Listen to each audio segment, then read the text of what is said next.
Hello everyone, कैसे हैं आप लोग? बढ़िया। तो आज इस वीडियो के अंदर हम पढ़ने वाले हैं क्लास 12th फिजिक्स का चैप्टर नंबर 12 जिसका नाम है एटम्स।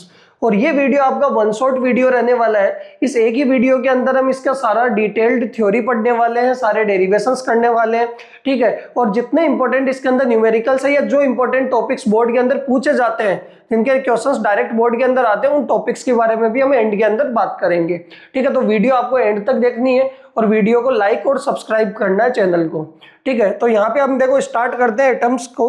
और एटम्स के अंदर हमारे पास सबसे पहला टॉपिक है एटम। एटम होता क्या है? तो किसी भी मटेरियल का, मैटर का सबसे स्मॉलेस्ट जो पार्टिकल होगा उसको हम क्या बोलेंगे? एटम बोलेंगे।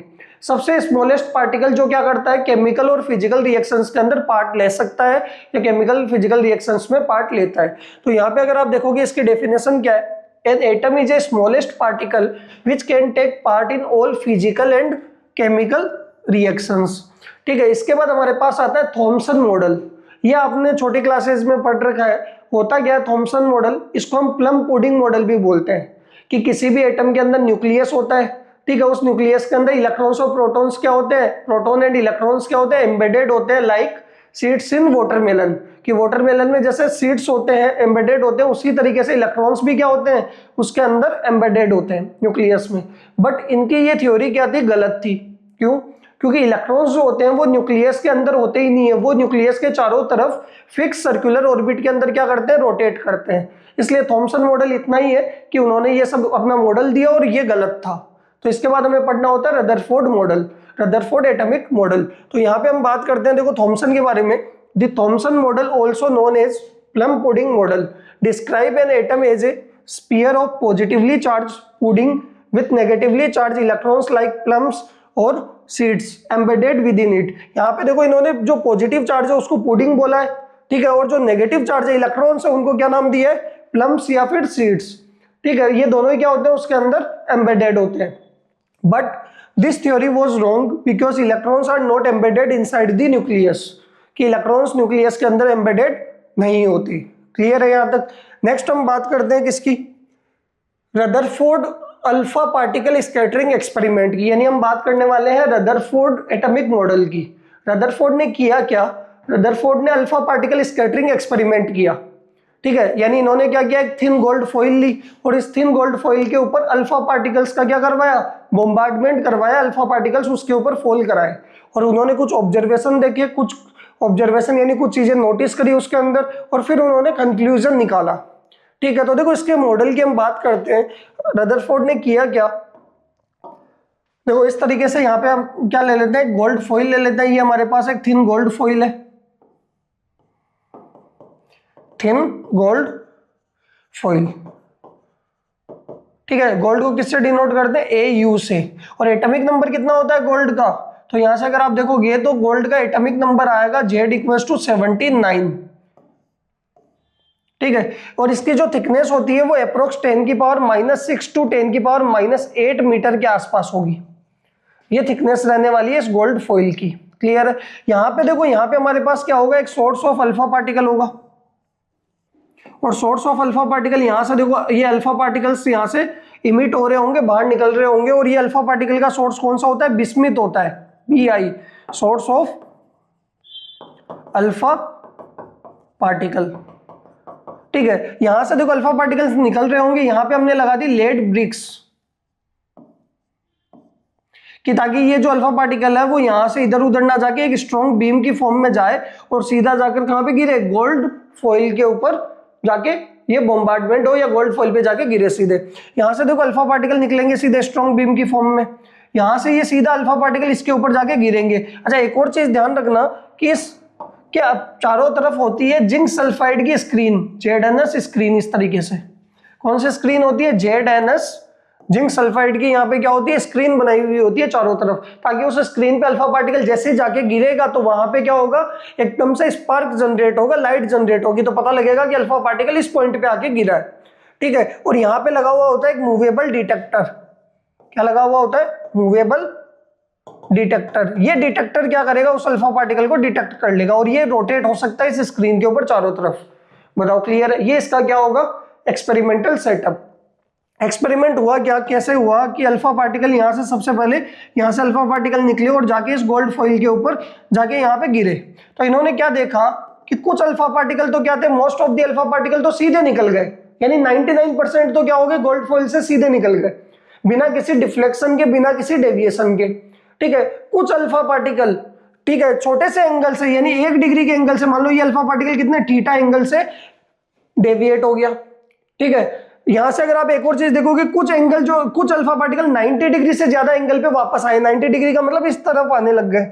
और 8000 के अंदर एक अल्फा पार्टिकल जो होगा, 8000 अल्फा पार्टिकल जब इस पे फॉल होंगे, ठीक है, तो एक अल्फा पार्टिकल क्या करेगा, सेंट्रल लाइन के ऊपर अपना पाथ क्या करेगा, रिट्रेस करेगा। सेंट्रल लाइन पे जो भी अल्फा पार्टिकल जा रहा होगा वो क्या कर रहा होगा, अपना पाथ रिट्रेस कर रहा होगा। तो यहां से इन्होंने क्या ऑब्जर्वेशन देखा, ऑब्जर्वेशन क्या होने वाला है कि most of the alpha particle तो सीधे निकल गए बिना किसी डेविएशन के। कुछ अल्फा पार्टिकल, 1-2 अल्फा पार्टिकल क्या हुए, छोटे से एंगल, और वो भी एंगल कितना, 1 डिग्री से कम एंगल पे क्या हुए, डेविएट हुए, डिफ्लेक्ट हो गए।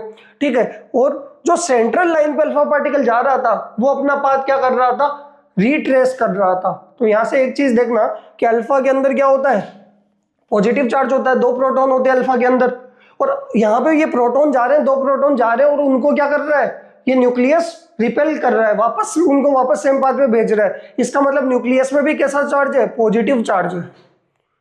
ये किसने बताया, रदरफोर्ड ने। क्लियर है यहां तक? तो देखो इसकी थ्योरी पढ़ते हैं। Rutherford conducted an experiment by bombarding a thin sheet of gold foil with alpha particles. They studied the trajectory of these particles after their interaction with the gold foil. ठीक है, देखो इसका ऑब्जर्वेशन क्या क्या होने वाला है। मोस्ट अल्फा पार्टिकल्स, 99% से ज्यादा alpha particle passed straight through with little और नो डिफ्लेक्शन, कि 99% से ज्यादा अल्फा पार्टिकल क्या हो रहे थे, बिना किसी डेविएशन के, डिफ्लेक्शन के क्या हो गए, सीधे निकल गए। ठीक है, या फिर डिफ्लेक्ट भी हुए तो छोटे से एंगल से डिफ्लेक्ट हुए, पता ही नहीं लगा, नेग्लिजिबल एंगल से। ठीक है, सेकंड अगर आप देखोगे, some alpha particles were deflected at small angle, और कुछ अल्फा पार्टिकल छोटे से एंगल से क्या हुए, डिफ्लेक्ट हुए। थर्ड पॉइंट हमारे पास है, a very few, about 1 in 8000, कि 8000 में सिर्फ एक alpha particle were deflected at large angle and some even bouncing back 180 degree. यानी वो जो अल्फा पार्टिकल सेंट्रल लाइन पे जा रहा था, 180 डिग्री का मतलब गया जिस लाइन में, उसी में वापस आ गया। तो वो अल्फा पार्टिकल क्या था, सेंट्रल लाइन पे जा रहा था, वो सेम पाथ पे बाउंस बैक कर रहा था। ये क्या है, ऑब्जर्वेशन।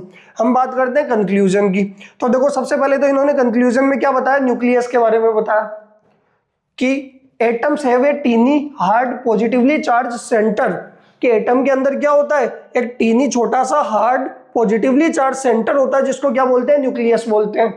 ठीक है, containing most of the atom mass, और वो क्या करता है, एटम्स का most of the mass contain करके रखता है। सेकंड इन्होंने बताया मोस्टली एम्प्टी स्पेस, कि मोस्टली स्पेस क्या होता है, खाली होता है एटम का, यानी the atom is mostly empty space, explaining why the most particle passed through, यानी ये क्या कर रहे हैं कि most of the alpha particle क्या हो गए, सीधे निकल गए बिना किसी डेविएशन का, मतलब मोस्ट ऑफ द पार्ट उसका क्या पड़ा है, एम्प्टी है, खाली है। ठीक है, थर्ड इसके अंदर था electrons, negatively charge electrons orbit this nucleus eight a large distance. इन्होंने बताया कि जो इलेक्ट्रॉन्स है, जो भी नेगेटिवली चार्ज इलेक्ट्रॉन्स है, वो न्यूक्लियस से डिस्टेंस पे है, न्यूक्लियस के पास भी नहीं है, न्यूक्लियस से क्या एक लार्ज डिस्टेंस के ऊपर है। ठीक है, तो यहां से आपके पास ये क्या था, इसका कंक्लूजन। फिर हम बात करते हैं, अगला टॉपिक हमारे पास आता है, लास्ट में हम रदरफोर्ड के ड्रॉबैक्स की भी बात करेंगे, लिमिटेशंस की भी बात करेंगे, और उसी के बाद हम क्या स्टार्ट करेंगे, बोहर एटॉमिक मॉडल की बात करेंगे, बोहर पोस्टुलेट की बात करेंगे। तो हमने देखो यहां तक रदरफोर्ड मॉडल पढ़ा, इसका डायग्राम समझा। ठीक है, आपने छोटी क्लासों में तो ये डायग्राम पढ़ा होगा कि ये आपके पास 3 गोल्ड फॉइल है, इसके ऊपर हमने अल्फा पार्टिकल ऐसे फोल्ड कराए, जो सेंटर में अल्फा पार्टिकल जा रहा था वो तो अपना पाथ रिट्रेस कर रहा था, बाकी क्या हो गए, सीधे निकल गए। ये तो सीधे निकल गए, ये छोटे से एंगल से क्या हो गए, डेविएट हो गए, और जो सेंटर पे जा रही थी वो अल्फा पार्टिकल वाली लाइन वापस सेम पाथ पे वापस आ गई। ये तो आपने 8th 9th 10th में पढ़ा होगा, 8th 9th में। बट ये जो आपको बनाना है, ये एनसीईआरटी में आपको 12th क्लास में गिवन है। तो सबसे पहले डायग्राम, फिर हमें बात करनी होती है ऑब्जर्वेशन की, फिर हमारे पास आता है कंक्लूजन। ठीक है, फिर हम कुछ चीजें इसके अंदर और भी है, जैसे हमारे पास टॉपिक आएगा, वो आएगा डिस्टेंस ऑफ क्लोजेस्ट अप्रोच। सबसे इंपॉर्टेंट टॉपिक है बोर्ड के हिसाब से distance of closest approach, numerical भी आ सकता है इसका। ठीक है। इसके बाद इम्पैक्ट पैरामीटर, इलेक्ट्रॉन ऑर्बिट, फिर हम रदरफोर्ड के ड्रॉबैक्स की लिमिटेशंस की बात करेंगे। तो रदरफोर्ड मॉडल आपका खत्म हो जाएगा, फिर बोर एटॉमिक मॉडल की स्टार्टिंग होने वाली है, वहां से हम पोस्टुलेट की बात करेंगे बोर के। यहां तक कोई दिक्कत? तो देखो डिस्टेंस ऑफ क्लोजेस्ट अप्रोच होता क्या है, इंपॉर्टेंट टॉपिक है। अगर रदरफोर्ड का न्यूमेरिकल आया, रदरफोर्ड का न्यूमेरिकल आया तो इसी टॉपिक पे आएगा, डिस्टेंस ऑफ क्लोजेस्ट अप्रोच पे। कि अगर बोर्ड एग्जाम में रदरफोर्ड का कोई न्यूमेरिकल आया तो वो इसी टॉपिक पे आना है। होगा क्या, ये कह रहा है डिस्टेंस ऑफ क्लोजेस्ट अप्रोच की। मान लो आपके पास न्यूक्लियस है, मैंने यहाँ पे बना दिया कि ये आपके पास मान लो न्यूक्लियस है, ये सेंटर के अंदर पॉजिटिव चार्ज है, एटम था, एटम के सेंटर में ये न्यूक्लियस है, पॉजिटिव चार्ज है। अल्फा पार्टिकल अपनी काइनेटिक एनर्जी से इसके पास आ रहा है। अल्फा में क्या है, 2 प्रोटॉन है, यहाँ पे कितना है, जेड नंबर ऑफ प्रोटॉन्स होने वाले, एटॉमिक नंबर के बराबर प्रोटॉन्स होने वाले। तो अल्फा पार्टिकल क्या कर रहा है, अल्फा पार्टिकल अपनी काइनेटिक एनर्जी से इसके पास आ रहा है। तो जैसे जैसे वो पास आता जाएगा, ये न्यूक्लियस का पॉजिटिव चार्ज उसको रिपेल करता जाएगा, तो वो एक पॉइंट पे आके रुक जाएगा और उस पॉइंट से अपना पाथ क्या करेगा, रिट्रेस करना स्टार्ट करेगा। तो जिस पॉइंट से, देखो यहां से मैंने डायग्राम बनाया कि मान लो ये अल्फा पार्टिकल आ रहा है, कौन आ रहा है, अल्फा पार्टिकल अपनी v वेलोसिटी से आ रहा है, मतलब काइनेटिक एनर्जी है इसके पास। ये जैसे जैसे पास आता जा रहा है, ये न्यूक्लियस उसको रिपेल करता जा रहा है। तो वो एक पॉइंट, इस पी पॉइंट पे आके मान लो रुक गया, इस पी पॉइंट पे आके क्या करेगा, रुक जाएगा। क्यों रुक जाएगा, क्योंकि जितनी काइनेटिक से आ रहा था उतनी की उतनी इस न्यूक्लियस ने उसके ऊपर क्या लगा दिया, पॉजिटिव पोटेंशियल एनर्जी लगा दी। ठीक है, तो ये इस पॉइंट पे आके रुक जाएगा और इस पॉइंट से क्या करेगा, अपना पाथ रिट्रेस करना स्टार्ट करेगा। तो जिस पॉइंट से अल्फा पार्टिकल अपना पाथ रिट्रेस करना स्टार्ट करता है, उस पॉइंट के न्यूक्लियस से जो डिस्टेंस होगी वो डिस्टेंस ऑफ क्लोजेस्ट अप्रोच होगी। वो क्या होने वाली है, डिस्टेंस ऑफ क्लोजेस्ट अप्रोच। देखो इसको इस तरीके से भी समझा सकते हैं कि मान लो ये आपके पास ऐसे रखा हुआ है, एटम इस तरीके से रखा हुआ है और ये बीच में इसका न्यूक्लियस है। तो देखो अल्फा पार्टिकल आ रहा है, अल्फा पार्टिकल इसके पास आ रहा है और इस पॉइंट से मान लो अल्फा पार्टिकल अपना पाथ क्या कर रहा है, रिट्रेस करना स्टार्ट कर रहा है। तो इस पॉइंट से वापस आएगा, तो इस पॉइंट की न्यूक्लियस से डिस्टेंस देखोगे, इस पॉइंट की न्यूक्लियस से जो डिस्टेंस होने वाली है कि अल्फा पार्टिकल आया, इस पॉइंट से वो क्या करेगा, पाथ वापस रिट्रेस से स्टार्ट करेगा। तो इस पॉइंट की न्यूक्लियस से जो डिस्टेंस होने वाली है वो क्या होगी, डिस्टेंस ऑफ क्लोजेस्ट अप्रोच। समझ में आया। और होगा क्या, इस पी पॉइंट के ऊपर यहाँ पे वो जितने काइनेटिक एनर्जी से आ रहा था वो सारी की सारी किस में कन्वर्ट हो जाती है, पोटेंशियल एनर्जी के अंदर। भाई जितनी काइनेटिक से आ रहा है उतनी उतनी क्या लग जाएगी, पोटेंशियल एनर्जी लग जाएगी। बताओ क्लियर है यहाँ तक। तो देखो इसकी डेफिनेशन क्या होगी, when alpha particle are projected towards nucleus then a stage come at which alpha particle retraces its path. That distance from the nucleus from where alpha particle retraces its path is called distance of closest approach. कि जहां से alpha particle अपना path retrace करना start करेगा, उस point की nucleus से जो डिस्टेंस होगी वो क्या होगी, डिस्टेंस ऑफ क्लोजेस्ट अप्रोच। कि अल्फा पार्टिकल इतना क्लोज आके वापस चला गया। बताओ समझ में आया नहीं आया। ठीक है, इसके अंदर हुआ क्या, alpha particle retraces its path when kinetic energy of alpha particle get converted into electrical potential energy. कि उसकी जो काइनेटिक एनर्जी है वो किस में कन्वर्ट हो जाएगी, इलेक्ट्रिकल पोटेंशियल एनर्जी के अंदर। तो यहाँ पे देखो इसका डेरिवेशन फॉर्मूला निकालते हैं कि आपको पता है कि काइनेटिक एनर्जी किस में कन्वर्ट हो रही है, इलेक्ट्रिकल पोटेंशियल एनर्जी के अंदर। अल्फा पार्टिकल की काइनेटिक एनर्जी कितनी है, हाफ mv²। और पोटेंशियल एनर्जी, तो देखो पोटेंशियल एनर्जी कैसे निकालते हैं, तो आपने पढ़ रखा है पोटेंशियल होता है वर्क अपॉन चार्ज। तो यहां से आपके पास वर्क डन पोटेंशियल एनर्जी क्या हो जाएगी, पोटेंशियल इनटू चार्ज। तो देखो कि चार्ज कौन सा, जिसके ऊपर पोटेंशियल लग रहा है, और पोटेंशियल किसका, जो चार्ज पोटेंशियल लगा रहा है, जो रिपेल कर रहा है। यहाँ पे अगर आप देखोगे, इसको समझोगे तो इस डायग्राम में देखो, यहाँ पे इस न्यूक्लियस का चार्ज कितना है, वो है Z, Z number of protons, और एक प्रोटॉन का चार्ज कितना, ई। तो जेड ही पॉजिटिव चार्ज है। ये क्या कर रहा होगा, इस 2e अल्फा पार्टिकल जो आ रहा है, अल्फा पार्टिकल के अंदर चार्ज कितना होता है, 2e। इस 2e को क्या कर रहा है, रिपेल कर रहा है। कि जैसे इस पॉइंट पे अल्फा पार्टिकल 2e चार्ज पहुंचेगा तो इस पॉइंट पे उसकी काइनेटिक एनर्जी पोटेंशियल में कन्वर्ट हो जाएगी। यानी इस पॉइंट पे ये न्यूक्लियस क्या कर रहा होगा, जेडी क्या कर रहा होगा, r0 डिस्टेंस दूर इस पॉइंट पे पोटेंशियल एनर्जी लगा रहा होगा।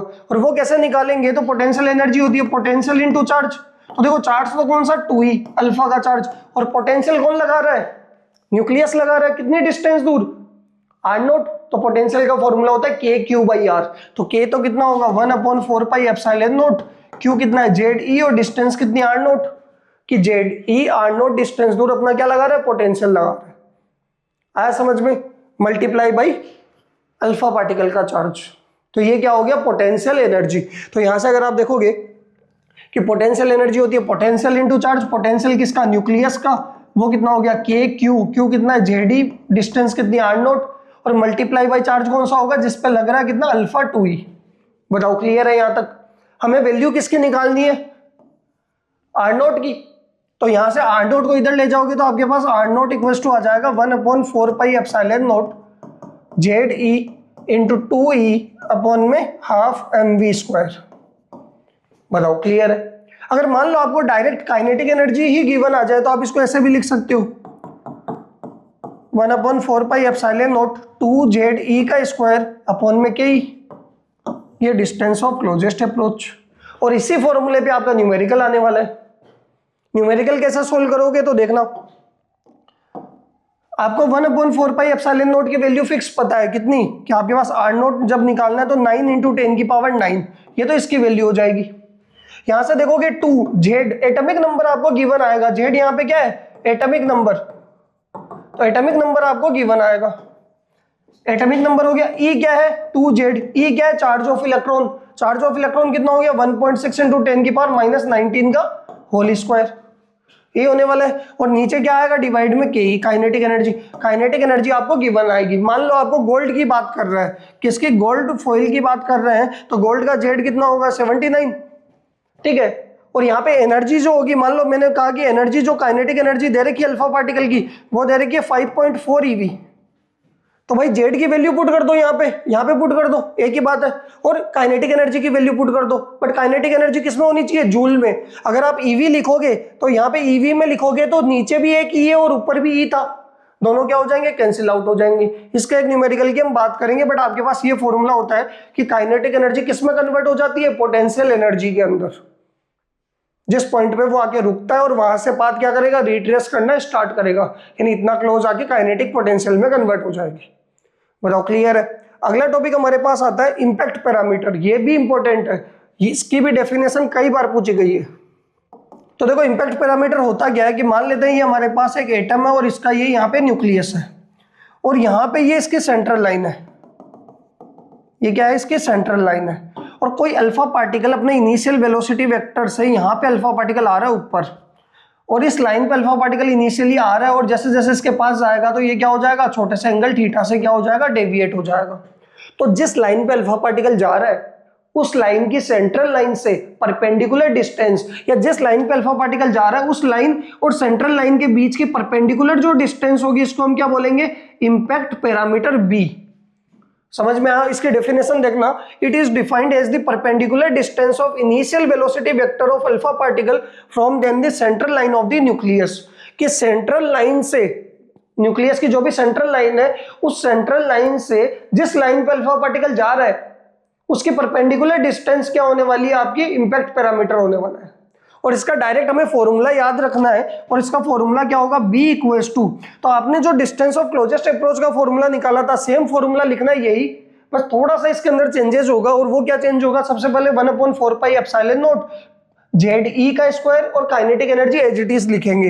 यानी क्या लिखने वाला हूं, देखो 1/4 पाई एप्सिलॉन नॉट मल्टीप्लाई के अंदर ZE स्क्वायर अपॉन में काइनेटिक एनर्जी, इतना तो लिख दिया। बचा क्या, उस फॉर्मूले में सिर्फ 2 की वैल्यू बची है, बाकी एज इट इज है। तो 2 की जगह आपको लिखना है कोट थीटा बाई 2। क्या लिखना है, कोट थीटा बाई 2। और ये थीटा क्या है, कितने एंगल से क्या हुआ है, अल्फा पार्टिकल डिफ्लेक्ट हो गया है। ये आपके पास इंपैक्ट पैरामीटर, डायरेक्ट डेफिनेशन भी आ सकती है, क्लोजेस्ट अप्रोच की भी आ सकती है, डिस्टेंस ऑफ क्लोजेस्ट अप्रोच की, और इंपैक्ट पैरामीटर की भी, ठीक है। और अगर न्यूमेरिकल आएगा तो वो किस पे आएगा, इस फॉर्मूले पे। अगर कई बार इस पे भी थीटा देके वो आपको इस पे भी न्यूमेरिकल पूछ सकते हैं। बताओ क्लियर है यहां तक। नेक्स्ट हमारे पास आता है, वो आता है इलेक्ट्रॉन ऑर्बिट। इलेक्ट्रॉन ऑर्बिट के अंदर हमें करना क्या है, करते हैं इसके अंदर मान लेते हैं कि ये हमारे पास क्या है, एक एटम है, और यहाँ पे ये इसका न्यूक्लियस है, इसमें पॉजिटिव चार्ज है, मान लेते हैं एक प्रोटॉन है इसके अंदर, और इसके चारों तरफ सर्कुलर ऑर्बिट के अंदर, इस सर्कुलर ऑर्बिट में इलेक्ट्रॉन घूम रहा है, और दोनों के बीच की डिस्टेंस कितनी है, r, ठीक है। और यहाँ से जो इलेक्ट्रॉन घूम रहा है, इलेक्ट्रॉन का मास तो m है और वेलोसिटी कितनी है, v वेलोसिटी से सर्कुलर पाथ के ऊपर घूम रहा है। तो यहां से अगर आप देखोगे ये प्रोटॉन जो है, प्रोटॉन का चार्ज भी ई होता है पॉजिटिव का, इलेक्ट्रॉन का माइनस का ई होता है। यहां से अगर आप देखोगे ये प्रोटॉन इस इलेक्ट्रॉन को अपनी तरफ क्या कर रहा होगा, सेंटर की तरफ अट्रैक्ट कर रहा होगा। कौन सा फोर्स लगा रहा होगा इसके ऊपर, इलेक्ट्रोस्टैटिक फोर्स लगा रहा होगा। कि इलेक्ट्रोस्टैटिक फोर्स क्या कर रहे हैं, दो चार्ज है, दोनों प्रोटॉन इलेक्ट्रॉन को क्या कर रहा है, अपनी तरफ खींच रहा है, ठीक है। यानी सेंटर की तरफ क्या लग रहा है, इलेक्ट्रोस्टैटिक फोर्स लग रहा है। और सर्कुलर पाथ के अंदर जो भी फोर्स सेंटर की तरफ लगता है वो सेंट्रीपिटल होता है। कौन सा होता है, सेंट्रीपिटल। आप याद कर लो ये चीज तो, कि किसी भी सर्कुलर पाथ में कोई ऑब्जेक्ट घूम रहा है तो उसके सेंटर की तरफ जो भी फोर्स लगेगा वो सेंट्रीपिटल होगा। यानी अगर आप देखोगे कि सेंटर की तरफ कौन सा फोर्स लग रहा है, इलेक्ट्रोस्टैटिक, और वो किसके इक्वल होगा, वो सेंट्रीपिटल के इक्वल होगा। यानी यहां पे सेंट्रीपिटल फोर्स कौन सा है, इलेक्ट्रोस्टैटिक फोर्स है। कि Fe बराबर FC लिख लो या FC बराबर Fe लिख लो, दोनों एक ही चीज है। यहां से अगर आप देखोगे इलेक्ट्रोस्टैटिक फोर्स की बात करते हैं तो Fe की वैल्यू तो कितनी आएगी, 1/4 pi epsilon not K Q1 Q2 R square. यही होता है। Q1 कितना है, प्रोटॉन का चार्ज, Q2 क्या, इलेक्ट्रॉन का चार्ज, बट दोनों चार्ज क्या होते हैं, मोड में होते हैं, और अपॉन में डिस्टेंस कितनी, R स्क्वायर। इक्वल होगा किसके, सेंट्रीपिटल के, mv स्क्वायर अपॉन में R। m किसका, mass of electron, v velocity of electron, और रेडियस कितने सर्कुलर पाथ में घूम रहा है। यहां से अगर आप देखोगे तो एक r से तो r क्या हो गया, कैंसिल हो गया। अगर मैं यहां से रेडियस की वैल्यू निकालूं तो r चला जाएगा इधर, तो यहाँ पे आपके पास mv स्क्वायर कहां आ जाएगा, डिवाइड के अंदर। तो r की वैल्यू निकालोगे तो 1/4 पाई एप्सिलॉन नॉट, यहाँ पे हो जाएगा e स्क्वायर अपॉन में mv स्क्वायर, कि r को तो मैंने इधर भेज दिया, mv स्क्वायर को डिवाइड में लिया, ये तो आ गया रेडियस। अगर मान लो मुझे वेलोसिटी निकालनी है तो v स्क्वायर को इधर ले आऊंगा तो 1/4 पाई एप्सिलॉन नॉट, ये आ जाएगा e स्क्वायर अपॉन में mr। ये मेरे पास क्या आ गया, वेलोसिटी का स्क्वायर आ गया। बताओ क्लियर है। बट इसके अंदर हमें बात करनी है एनर्जी की, काइनेटिक एनर्जी, पोटेंशियल एनर्जी और टोटल एनर्जी की। क्लियर है। तो सबसे पहले हम बात करते हैं किसकी, काइनेटिक एनर्जी की। किसकी बात करेंगे, काइनेटिक एनर्जी की। तो देखो काइनेटिक एनर्जी होती क्या है, हाफ mv स्क्वायर। किसकी, इलेक्ट्रॉन की काइनेटिक एनर्जी। तो यहां से इलेक्ट्रॉन का मास, वेलोसिटी भी किसकी आई है, ये इलेक्ट्रॉन की आई है, ठीक है। कि भाई हम इलेक्ट्रॉन ऑर्बिट की बात कर रहे हैं, इलेक्ट्रॉन किस ऑर्बिट में घूम रहा है उसकी हमने रेडियस निकाल ली, कि इलेक्ट्रॉन के ऊपर इलेक्ट्रोस्टैटिक फोर्स लगा और वही इलेक्ट्रॉन के सेंट्रीपिटल के बराबर होगा। तो यहां से हमने इलेक्ट्रॉन की रेडियस निकाल ली, वेलोसिटी का स्क्वायर निकाल लिया। काइनेटिक एनर्जी की अगर हम बात करेंगे तो हमें वेलोसिटी का स्क्वायर पता है, तो काइनेटिक एनर्जी सीधी आ जाएगी हाफ m, और मल्टीप्लाई में देखो v स्क्वायर कितना, ये रहा पूरा का पूरा। यहाँ पे पुट करते हैं, क्या लिखेंगे, 1/4 pi epsilon not e square upon में mr। देखो m से तो m कैंसिल हो गया। यहाँ पे देखो ऊपर तो आ रहा है काइनेटिक एनर्जी की वैल्यू आएगी, ऊपर तो आ रहा है e स्क्वायर, और डिवाइड में 2 × 4 8 pi epsilon not into r। ये क्या आने वाली है, इलेक्ट्रॉन ऑर्बिट के काइनेटिक एनर्जी आने वाली। बताओ क्लियर है। नेक्स्ट किसकी बात करते हैं, पोटेंशियल एनर्जी की। पोटेंशियल एनर्जी क्या होती है, पोटेंशियल इनटू चार्ज। तो यहां पे देखो किसकी बात करेंगे, पोटेंशियल एनर्जी की। तो यहां से पोटेंशियल एनर्जी पी क्या होने वाला है, ये होगा पोटेंशियल इनटू चार्ज। तो देखो पोटेंशियल तो कौन लगा रहा है, प्रोटॉन लगा रहा है। न्यूक्लियस के अंदर जो पॉजिटिव चार्ज है प्रोटॉन है, वो r डिस्टेंस दूर पोटेंशियल लगा रहा है किसके ऊपर, इलेक्ट्रॉन पे। तो पोटेंशियल तो होता है k/r, मल्टीप्लाई में चार्ज कौन सा, इलेक्ट्रॉन। तो यहाँ पे देखोगे कि आपके पास k का मतलब 1/4 पाई एप्सिलॉन नॉट, प्रोटॉन लगा रहा है e, और कितने डिस्टेंस दूर, r डिस्टेंस दूर, k/r, ये तो पोटेंशियल। और मल्टीप्लाई के अंदर चार्ज कौन सा होगा, माइनस का e। यहाँ पे चार्ज हम क्या लेने वाले हैं, विथ साइन लेने वाले हैं, क्योंकि एनर्जी कैसी क्वांटिटी है, स्केलर क्वांटिटी है। पोटेंशियल में भी हम विथ साइन लेते हैं, बट पॉजिटिव है प्रोटॉन e, और इलेक्ट्रॉन का क्या होगा, माइनस होगा। बताओ क्लियर है। तो यहां से पोटेंशियल एनर्जी हमारे पास क्या आ जाएगी, माइनस का e स्क्वायर अपॉन में 4 पाई एप्सिलॉन नॉट r। ये पोटेंशियल एनर्जी आ गई। क्लियर है। तो हमें कौन सी एनर्जी निकालनी है, टोटल एनर्जी। तो क्या करेंगे,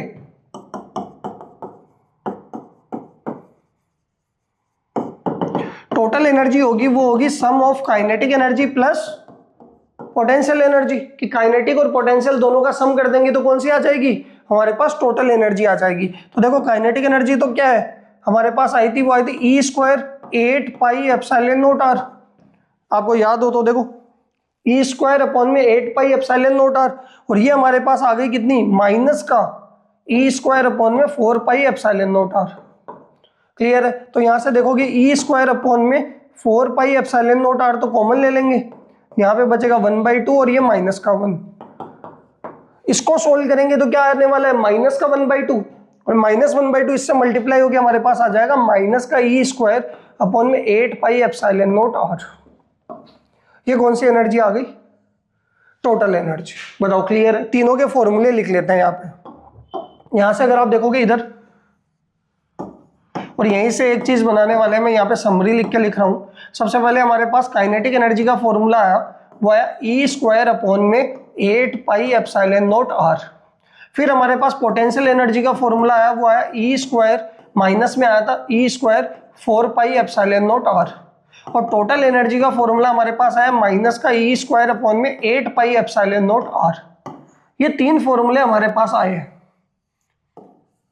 काइनेटिक एनर्जी, पोटेंशियल एनर्जी, दोनों को ऐड किया तो हमारे पास क्या आ गई, टोटल एनर्जी। अगर आप तीनों में रिलेशन देखोगे इलेक्ट्रॉन ऑर्बिट के लिए, तो तीनों में रिलेशन देखोगे तो टोटल और काइनेटिक तो वैल्यू तो एग्जैक्ट बराबर है, बस यहाँ पे माइनस आ रहा है और वहां पे क्या आ रहा है, प्लस आ रहा है।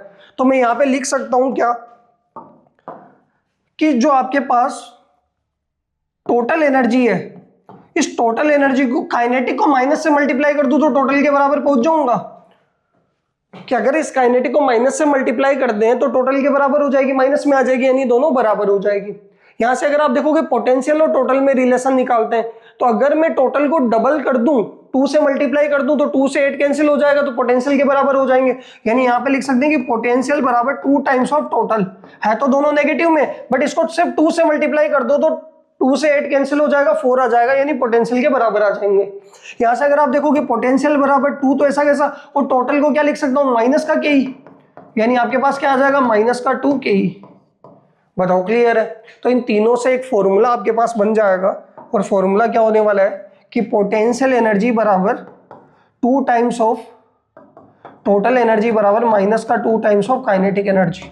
और तीनों आपस में क्या है, बराबर है। ये दोनों भी आपस में बराबर है, ये दोनों भी आपस में बराबर है, 2 से 2 कैंसिल हो जाएगा तो यही आ जाएगा, ठीक है। और पोटेंशियल बराबर माइनस का 2 के।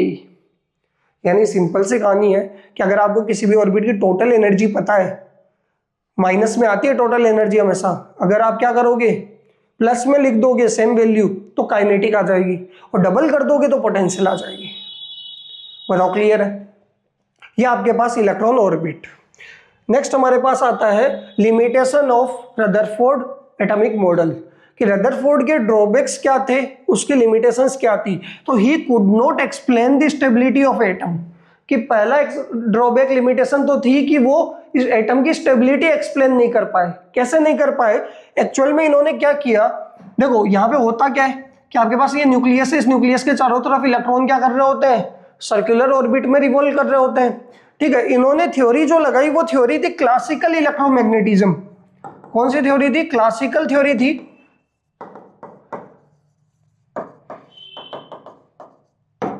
Classical electromagnetism theory. ये थ्योरी क्या कहती है कि कोई भी एक्सेलरेटेड चार्ज पार्टिकल क्या करता है, रेडिएशन इमिट करता है। इस थ्योरी के अकॉर्डिंग क्या होता है, ये थ्योरी क्या कहती है कि एक्सेलरेटेड चार्ज पार्टिकल क्या करेगा, इमिट्स रेडिएशन। तो यहां पे एक चीज देखो कि इलेक्ट्रॉन है, इलेक्ट्रॉन सर्कुलर पाथ में घूम रहा है, तो इलेक्ट्रॉन चार्ज भी है और सर्कुलर पाथ में घूम रहा है, तो सेंटर की तरफ लग रहा है सेंट्रीपिटल एक्सेलरेशन। तो यानी चार्ज भी और एक्सेलरेटेड भी है, तो इलेक्ट्रॉन क्या करेगा, रेडिएशन इमिट करेगा, और रेडिएशन इमिट करेगा घूमते घूमते, एक्सेलरेटेड चार्ज पार्टिकल घूमते घूमते अपनी एनर्जी इमिट करेगा, तो इसकी एनर्जी तो कम होती जाएगी। न्यूक्लियस के पास उतनी की उतनी एनर्जी है प्रोटॉन के पास, तो वो क्या करेगा, घूमते घूमते अपनी एनर्जी इमिट करेगा और जाके किस में गिर जाएगा, कोलाइड कर जाएगा न्यूक्लियस के साथ। और न्यूक्लियस के साथ कोलाइड करते ही एटम एग्जिस्ट ही नहीं करेगा, ठीक है। इसकी थ्योरी के अकॉर्डिंग तो ये होना चाहिए था, बट एक्चुअल में तो ऐसा कुछ हो ही नहीं रहा। इसका मतलब ये सब एक्सप्लेन नहीं कर पाया कि इलेक्ट्रॉन कैसे फिक्स ऑर्बिट के अंदर घूम रहा है, वो अपनी एनर्जी इमिट कर नहीं रहा है, बट एनर्जी इमिट बोर्न ने बताया था कि वो एक ऑर्बिट से दूसरे ऑर्बिट में या एक एनर्जी लेवल से दूसरे एनर्जी लेवल में जाएगा, तभी क्या करने वाला है, इमिट करने वाला है एनर्जी या फिर एब्जॉर्ब करने वाला है। बट इनकी थ्योरी यहाँ पे क्या थी, गलत थी। तो ये क्या नहीं बता पाया, स्टेबिलिटी एटम की नहीं एक्सप्लेन कर पाया, ठीक है। सेकंड अगर आप देखोगे, he could not explain discrete atomic spectrum, discrete atomic spectrum आपने 11th क्लास में केमिस्ट्री में भी पढ़ा होगा, hydrogen line spectrum, Lyman series, Balmer series, Paschen Brackett, Pfund, वो सब। यानी यहाँ पे दो तरीके के स्पेक्ट्रम होते हैं, एक इमिशन स्पेक्ट्रम होता है और एक एब्जॉर्प्शन स्पेक्ट्रम होता है, दोनों ही एक्सप्लेन नहीं कर पाया। क्लियर है? तो यहां से अगर आप देखोगे ये क्या है, दो लाइनें, इसका क्या होने वाली है, ड्रॉबैक होने वाली है। क्लियर है यहां तक? और ये आपका रदरफोर्ड एटॉमिक मॉडल खत्म। इसके अंदर सबसे पहले हमने ट्राजेक्टरी की बात करी, किस तरीके से अल्फा पार्टिकल डेविएट होने वाले हैं, ऑब्जर्वेशन, कंक्लूजन, ठीक है। उसके बाद डिस्टेंस ऑफ क्लोजेस्ट अप्रोच आता है, इंपैक्ट पैरामीटर आता है, इलेक्ट्रॉन ऑर्बिट आता है, और फिर इसके ड्रॉबैक्स आते हैं। और बोर्ड में मोस्टली जो पूछा जाता है, या तो ट्राजेक्टरी के बारे में पूछ लेते हैं, अल्फा पार्टिकल का स्कैटरिंग एक्सपेरिमेंट पूछ लेते हैं, या फिर आता है डिस्टेंस ऑफ क्लोजेस्ट अप्रोच, दूसरी चीज आती है इंपैक्ट पैरामीटर, या फिर इसके ड्रॉबैक्स पता होने चाहिए। बताओ क्लियर है यहां तक? नेक्स्ट हम स्टार्ट करते हैं Bohr model of hydrogen atom. तो देखो बोर का एटॉमिक मॉडल क्या था कि बोर ने रदरफोर्ड की क्लासिकल थ्योरी और अपनी अर्ली क्वांटम थ्योरी दोनों को कंबाइंड किया और एक नई theory they the in the form of 3 postulates, कि इन्होंने एक नई थ्योरी बनाकर उसके 3 पोस्टुलेट दे दिए। और ये तीनों पोस्टुलेट बहुत इंपॉर्टेंट है, बोर्ड के अंदर कई बार डायरेक्ट पोस्टुलेट लिखने का क्वेश्चंस भी आया हुआ है, तो पोस्टुलेट आपको याद होने चाहिए, एज इट इज आपको याद होने चाहिए, ठीक है। और इनके इन तीनों के अंदर जो सेकंड पोस्टुलेट आपका है वो बहुत ज्यादा इंपॉर्टेंट है। कई बार क्या होता है, सेकंड पोस्टुलेट लिखवाते हैं, फिर उसका एक आगे न्यूमेरिकल गिवन होता है, ठीक है। तो देखो तीनों पोस्टुलेट की बात करते हैं। According to Bohr theory every atom consist central core called nucleus. इन्होंने कहा कि हर एक एटम के सेंटर के अंदर क्या होती है, इनर कोर होती है, सेंट्रल कोर होती है, उसको हम न्यूक्लियस बोलते हैं। कि हर एक एटम में सेंट्रल कोर होती है, उसको न्यूक्लियस बोलते हैं। और उस न्यूक्लियस के अंदर इंटायर पॉजिटिव चार्ज, सारा का सारा positive charge, and almost entire mass क्या होता है, कॉन्सेंट्रेटेड होता है, ठीक है। और एक सूटेबल नंबर ऑफ इलेक्ट्रॉन्स उस न्यूक्लियस के चारों तरफ फिक्स ऑर्बिट के अंदर क्या कर रहे होते हैं, रोटेट कर रहे होते हैं। ये हमारे पास क्या है, बोर का फर्स्ट पोस्टुलेट कि according to Bohr theory every atom consist central core called nucleus in which entire positive charge and almost entire mass of atom is concentrated and a suitable number of electrons are revolve around the nucleus in circular orbits। ये हमारे पास क्या है, first postulate. Second की बात करते हैं कि according to Bohr electron can revolve in certain non rotating orbit called stationary orbit. ये क्या कर रहे हैं कि जो इलेक्ट्रॉन्स रोटेट करेंगे, रिवॉल्व करेंगे, वो कौन से ऑर्बिट के अंदर, नॉन रोटेटिंग ऑर्बिट, जिसको हम क्या बोलते हैं, स्टेशनरी ऑर्बिट। इनका कहने का मतलब है कि आपका ऑर्बिट रोटेट नहीं करना चाहिए, ऑर्बिट तो आपका स्टेशनरी रहेगा, इलेक्ट्रॉन उसके अंदर सर्कुलर पाथ में घूम रहा होगा। कि जब आप पार्क में घूमने जाते हो तो पार्क थोड़ी घूम रहा होता है, आप घूम रहे होते हो ना पार्क, तो उसका जो सर्कुलर पाथ है वो तो क्या है, स्टेशनरी है, वो तो फिक्स है, ठीक है। तो उसी तरीके से इलेक्ट्रॉन क्या है, स्टेशनरी ऑर्बिट के अंदर चारों तरफ सर्कुलर पाथ में घूम रहा होता है, ठीक है। called stationary orbit for which the total angular momentum of the revolving electron is integral multiple of h upon 2 pi। कि जो इलेक्ट्रॉन रिवॉल्व कर रहे हैं, सर्कुलर ऑर्बिट में घूम रहे हैं, उनका जो टोटल एंगुलर मोमेंटम होगा वो किसके इक्वल होगा, integral multiple of h upon 2 पाई के। देखो इसको समझते हैं कि ये आपके पास एटम है, ये सेंटर के अंदर न्यूक्लियस है, ये इलेक्ट्रॉन चारों तरफ इसमें घूम रहा है। इलेक्ट्रॉन का मास कितना है, m, वेलोसिटी कितनी है, v वेलोसिटी से घूम रहा है, और सर्कुलर ऑर्बिट की रेडियस कितनी है, r। तो इन्होंने कहा कि जो इलेक्ट्रॉन यहाँ पे घूम रहा है, जिस भी ऑर्बिट में घूम रहा है, मान लो nth ऑर्बिट की बात करेंगे हम यहाँ पे, तो जो इलेक्ट्रॉन घूम रहा है उसका जो एंगुलर मोमेंटम होगा, कैपिटल L से डिनोट करते हैं, वो किसके इक्वल होगा, इंटीग्रल मल्टीपल हो, यानी इंटीजर के मल्टीप्लाई में क्या होगा, h अपॉन 2 पाई, यानी L किसके इक्वल आएगा, NH अपॉन 2 पाई के। अब बात करते हैं L कैसे निकालते हैं, तो जो आपका एंगुलर मोमेंटम होता है वो किसके इक्वल होता है, रेडियस इनटू लीनियर मोमेंटम के। रेडियस कितनी है, r, और लीनियर मोमेंटम कैसे निकालोगे, तो लीनियर मोमेंटम होता है mv, यानी आपके पास एंगुलर मोमेंटम की वैल्यू आ जाएगी mvr, यानी mvr किसके इक्वल होगा, nh अपॉन 2 पाई के। ये आपके पास सेकंड पोस्टुलेट था। इसी से सारे डेरिवेशन होने वाले आगे, एक्सप्रेशन रेडियस का निकालना है, velocity, kinetic energy, potential energy, total energy, सारे इसी से आने वाले हैं।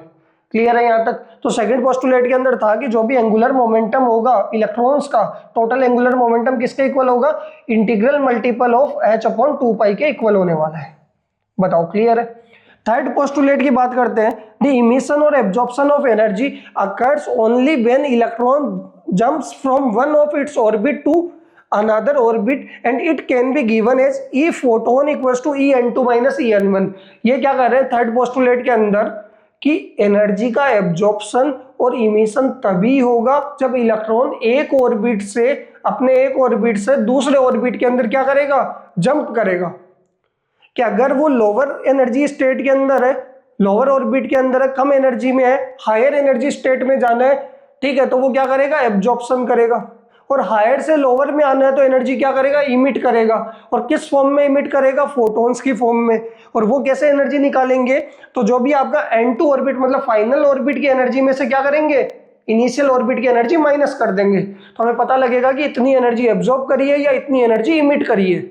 ये आपके पास तीनों पोस्टुलेट। पहले के अंदर इन्होंने प्रोटॉन मास की बात करी, पूरा पॉजिटिव चार्ज न्यूक्लियस में होते हैं, इलेक्ट्रॉन्स रिवॉल्व कर रहे होते हैं। सेकंड के अंदर इन्होंने बताया कि इलेक्ट्रॉन्स जो होते हैं वो उनका टोटल एंगुलर मोमेंटम क्या होता है, इंटीग्रल मल्टीपल ऑफ h/2π के बराबर होता है।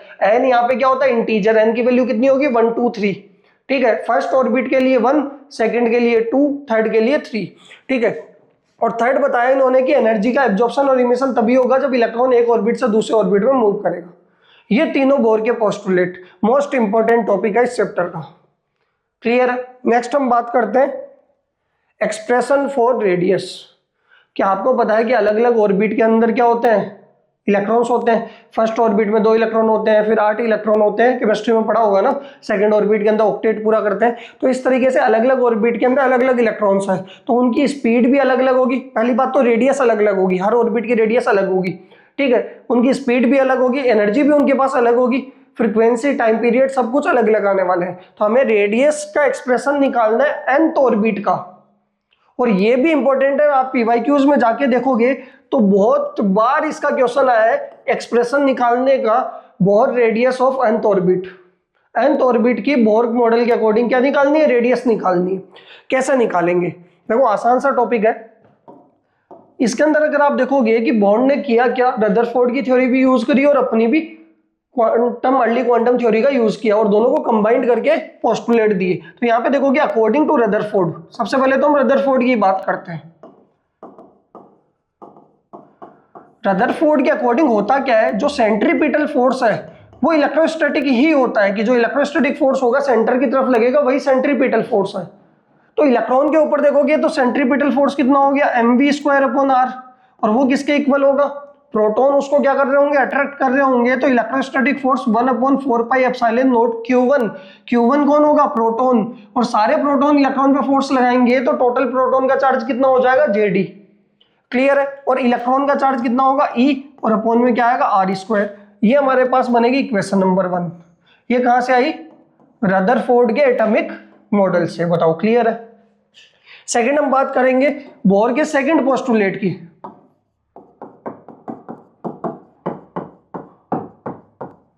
सेकंड पोस्टुलेट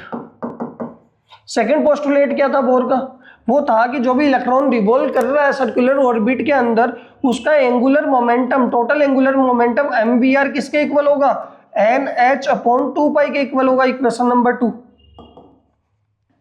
इन दोनों इक्वेशन को सोल्व करके हमें क्या निकालनी है, रेडियस निकालनी है। कैसे भी निकाल लो कि भाई आपको r की वैल्यू आपके पास आनी चाहिए, बाकी सारा गेम कुछ नहीं है, कैसे भी किसी भी तरीके से निकाल लो। तो यहाँ पे मैं क्या करता हूं कि इक्वेशन 1 देखो, यहाँ पे एक r है, r से r कैंसिल हो जाएगा, इधर भी एक r होगा तो स्क्वायर आ जाएगा। तो इससे अच्छा तरीका है इक्वेशन 1 को डिवाइड कर दो आप किससे, इक्वेशन 2 के स्क्वायर से, तो आपके पास क्या आ जाएगी, रेडियस आ जाएगी। कैसे, देखो इक्वेशन 1 हमारे पास क्या है, लेफ्ट हैंड पार्ट है mv²/r, ठीक है, और डिवाइड करेंगे, इसके डिवाइड में 1 मान लेते हैं फ्रैक्शन में बनाने के लिए। तो ये m²v²r² डिवाइडेड बाई क्या आ जाएगा, 1 बराबर।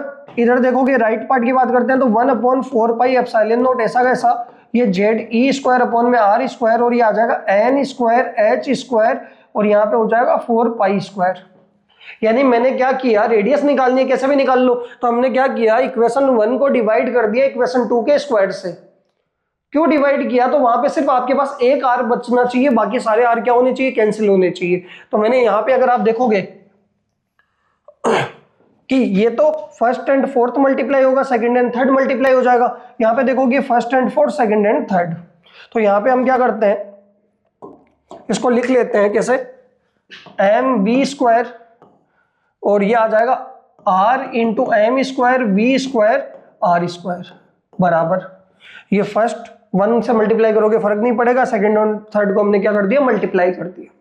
अगर इधर देखोगे तो ये ऊपर चला जाएगा 4 पाई स्क्वायर और ये इससे मल्टीप्लाई होगा, तो यहाँ पे लिख लेते हैं जेड ई स्क्वायर अपॉन में 4 pi epsilon naught r square और ये मल्टीप्लाई में ऊपर आ जाएगा 4 पाई स्क्वायर और अपॉन में एन स्क्वायर एच स्क्वायर। ये आने वाला है, देखो क्या कैंसिल हो रहा है, तो यहां से अगर आप देखोगे कि वी स्क्वायर से तो वी स्क्वायर कैंसिल हो गया, एक एम से एक एम कैंसिल हो गया। यहां से अगर आप देखोगे ये आर स्क्वायर और ये आर स्क्वायर कैंसिल हो गया, एक पाई से पाई कैंसिल हो गया, 4 से 4 कैंसिल हो गया। यहां तो देखो ऊपर कुछ नहीं बचा, 1 बचा, इधर एक एम बचा और एक आर बचा, m into r, 1 upon m into r. यहां पे अगर आप देखोगे तो आपके पास ऊपर एक तो पाई बच रहा है, एक जेड बच रहा है, एक ई स्क्वायर बच रहा है, नीचे एप्सिलॉन नॉट बच रहा है, एन स्क्वायर बच रहा है, एच स्क्वायर बच रहा है। तो एम को तो इधर भेज देंगे, तो 1 बाई आर की वैल्यू कितनी आ जाएगी, पाई एम जेड ई स्क्वायर और अपॉन में epsilon naught n square h square, ये आ जाएगा। ये तो 1 बाई आर की वैल्यू है, ये आर निकालेंगे तो nth ऑर्बिट की आपके पास रेडियस आ जाएगी पाई, सॉरी उल्टा आएगा, epsilon naught n square h square pi m Z e square. ये आपके पास nth ऑर्बिट की रेडियस आएगी। आप थोड़ा सा इसको इस तरीके से भी लिख सकते हो क्या, कि देखो एप्सिलॉन नॉट भी कांस्टेंट है, एच स्क्वायर भी कांस्टेंट है, पाई भी कांस्टेंट है, एम भी कांस्टेंट है, ई स्क्वायर भी कांस्टेंट है, फॉर्मूला बनेगा एन स्क्वायर बाई जेड। बताओ, ये nth ऑर्बिट की रेडियस का फॉर्मूला आने वाला है। अगर आप इसकी वैल्यू, इसको कांस्टेंट की सारी वैल्यू पुट कर दोगे तो आपके पास आ जाएगा 0.53 या फिर 529 एन स्क्वायर बाई जेड, किसके अंदर, आर्मस्ट्रॉन्ग के अंदर। इस तरीके से भी लिख सकते हो या फिर 0.529 को आप 0.53 भी लिख सकते हो राउंड ऑफ करके। तो ये आपके पास nth ऑर्बिट की रेडियस आने वाली है। n यहाँ पे क्या है, नंबर ऑफ ऑर्बिट, और z क्या होने वाला है, जिस भी एटम की बात कर रहे हो उसका एटॉमिक नंबर, और आर्मस्ट्रॉन्ग में आएगी, आर्मस्ट्रॉन्ग का मतलब 10⁻⁻10 मीटर। ये रेडियस आने वाली है nth ऑर्बिट की। बताओ क्लियर है यहाँ तक। फॉर्मूला हमारे पास कितना है, एप्सिलॉन का square n square h square upon में पाई एम जेड का स्क्वायर। और जब भी आप आगे डेरिवेशन करते हो तो आपको डायरेक्ट ये ना यूज करके डेरिवेशंस के अंदर हमेशा फॉर्मूला यूज में लेना है। बताओ क्लियर है। तो देखो आगे बात करते हैं। हमारे पास रेडियस का फॉर्मूला आया 0.529 एन स्क्वायर, ये 9 है, एन स्क्वायर बाई जेड, किसके अंदर, आर्मस्ट्रॉन्ग के अंदर। तो अगर मैं हाइड्रोजन एटम के लिए बात करूं, जेड कितना होने वाला है हाइड्रोजन एटम का, 1। तो आपके पास Rn का फॉर्मूला बन जाएगा 0.529 एन स्क्वायर बाई 1, यानी कितना आ जाएगा 0.529 इंटू एन स्क्वायर आर्मस्ट्रॉन्ग में। ये आपके पास क्या आ जाएगी, रेडियस आ जाएगी। तो अगर आप फर्स्ट ऑर्बिट के लिए बात करो कि फॉर n इक्वल्स टू 1, तो n इक्वल्स टू 1 के लिए फर्स्ट ऑर्बिट की रेडियस कितनी आएगी, 0.529 मल्टीप्लाई में n का स्क्वायर यानी 1 का स्क्वायर। तो 1 का स्क्वायर 1 होगा, तो ये आएगा 0.529 आर्मस्ट्रॉन्ग। क्लियर है। सेकंड, अगर आप n बराबर 2 के लिए बात करोगे तो R2 सेकंड ऑर्बिट की रेडियस आएगी 0.529 इंटू 2 का स्क्वायर। तो 2 का स्क्वायर कितना आएगा, 4, तो 0.529 इंटू 4। तो देखो इसको मल्टीप्लाई करेंगे तो 9 4 जा 36, 3 बच गया, 8 और 3 1 1 और 20 और 1 21, 2.116 आर्मस्ट्रॉन्ग आपके पास आ जाएगी सेकंड। ऐसे थर्ड के लिए निकालना है तो 3 का स्क्वायर 4 का स्क्वायर चलता रहेगा। क्लियर है। तो ये आपके पास रेडियस nth ऑर्बिट का फॉर्मूला क्या आने वाला है, न्यूमेरिकल्स के लिए सीधा ये यूज कर सकते हो 0.529 एन स्क्वायर बाई जेड। ठीक है। बट डेरिवेशन के लिए आपको क्या यूज करना पड़ेगा, आपको सेम फॉर्मूला यूज करना पड़ेगा, epsilon n square h square upon में पाई एम जेड का स्क्वायर। तो नेक्स्ट हम बात करते हैं किसकी, expression for velocity. nth orbit के वेलोसिटी का एक्सप्रेशन हमें निकालना है। कैसे निकालेंगे, यहां से अगर आप देखोगे कि आपको पता है कि अकॉर्डिंग टू बोर,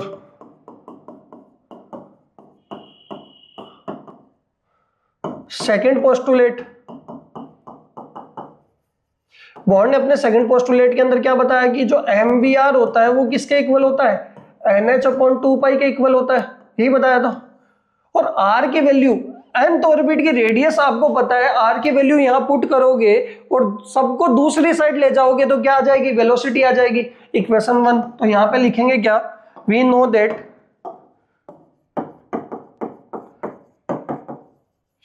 क्या, रेडियस ऑफ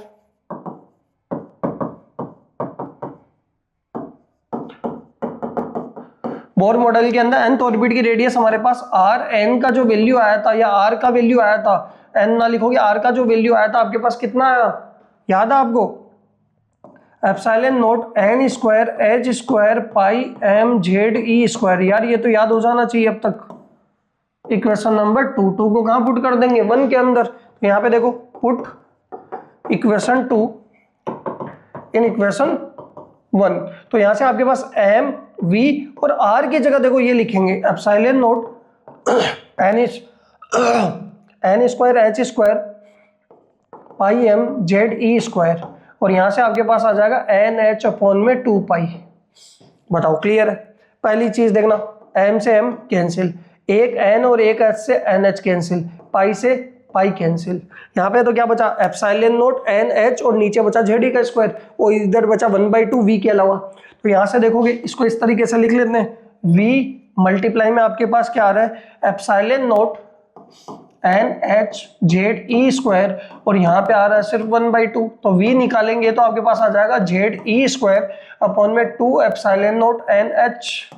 ये वेलोसिटी आ गई कौन से ऑर्बिट की, nth ऑर्बिट की।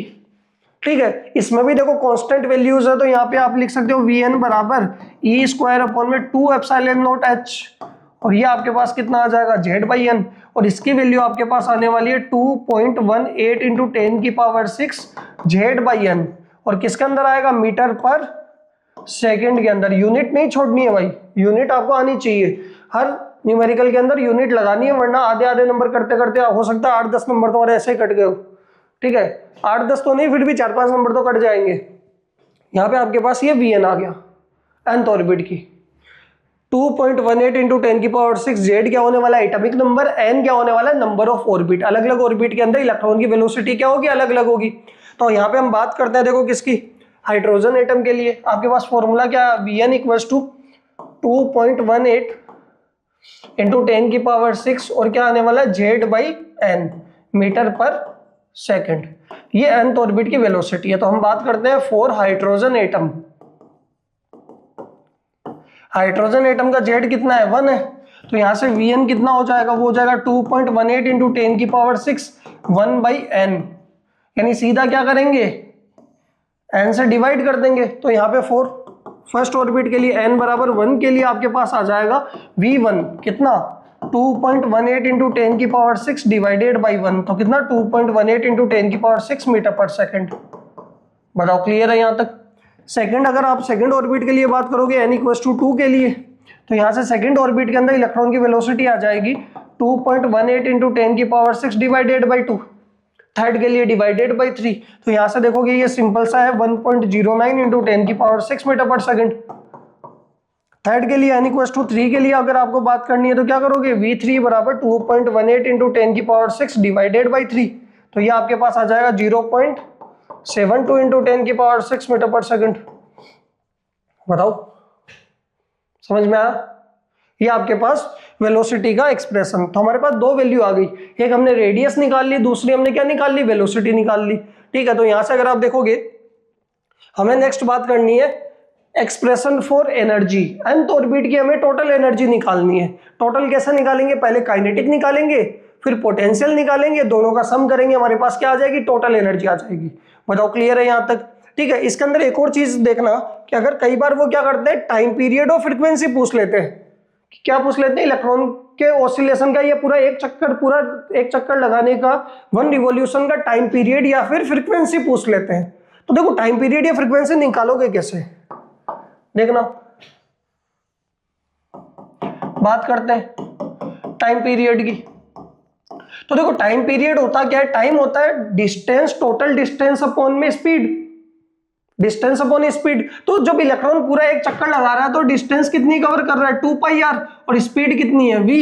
nth ऑर्बिट की रेडियस भी पता है, वेलोसिटी भी पता है, दोनों वैल्यूज पुट कर देते हैं, हमारे पास क्या आ जाएगा, टाइम पीरियड। यानी अगर आप देखोगे तो टाइम पीरियड हमारे पास आ जाएगा 2 पाई, और रेडियस हमारे पास क्या आई थी, रेडियस का क्या फॉर्मूला आया था, देखो epsilon naught n square h square upon में पाई एम जेडी का स्क्वायर, तो ये पुट कर देंगे तो हमारे पास क्या आने वाला है, 2 पाई epsilon naught n square h square upon में क्या आएगा, पाई एम जेडी का स्क्वायर, अपॉन में क्या करोगे, वेलोसिटी। वेलोसिटी हमारे पास कितना आया था, वो आया था जेड ई स्क्वायर अपॉन में 2 epsilon naught n into H, देखो ये आया था जेड ई स्क्वायर अपॉन में 2 epsilon naught n into H, या फिर ये लिख दो, दोनों बातें की है, तो ये आपके पास आया। इन दोनों को क्या करेंगे, हम सोल्व कर लेंगे। इन दोनों को सोल्व कैसे करेंगे, ये ऊपर चला जाएगा, ये मल्टीप्लाई सेकंड और थर्ड हो जाएगा, तो टी बराबर आपके पास आ जाएगा 2 पाई epsilon naught n square h square upon में पाई एम जेडी का स्क्वायर, और यहाँ पे आपके पास ये आ जाएगा 2 epsilon naught N H upon में जेड ई स्क्वायर।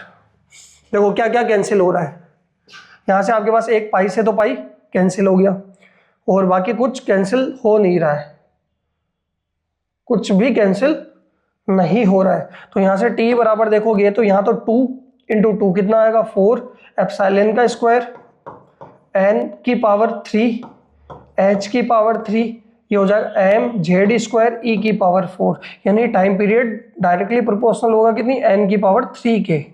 और अगर आपको फ्रीक्वेंसी निकालनी है तो रेसिप्रोकल ऑफ टाइम पीरियड क्या होता है, फ्रीक्वेंसी होता है, तो जो फ्रीक्वेंसी होगी वो इनवर्सली प्रोपोर्शनल हो जाएगी किसके, n की पावर 3 के।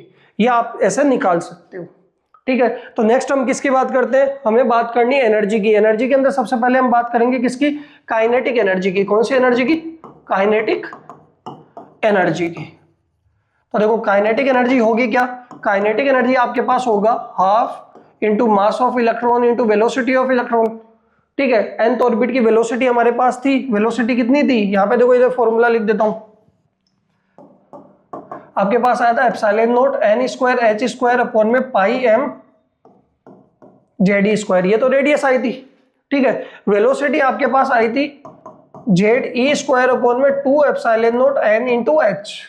तो यहाँ पे देखो वेलोसिटी की वैल्यू पुट करेंगे तो देखो हाफ एम तो ऐसा कैसा, और यहाँ पे पुट करेंगे जेड ई स्क्वायर अपॉन में 2 epsilon naught n into h, तो ये हमारे पास आ जाएगा का whole square half m v square, तो हाफ एम ऐसा कैसा, और ये हो जाएगा जेड स्क्वायर ई की पावर 4 4 एप्सिलॉन का square n square h square.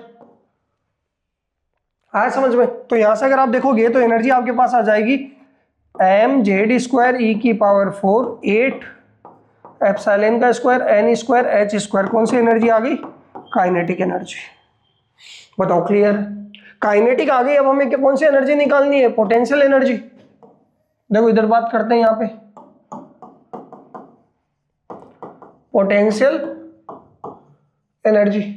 तो देखो पोटेंशियल एनर्जी होगा क्या, वो होगा पोटेंशियल इनटू चार्ज।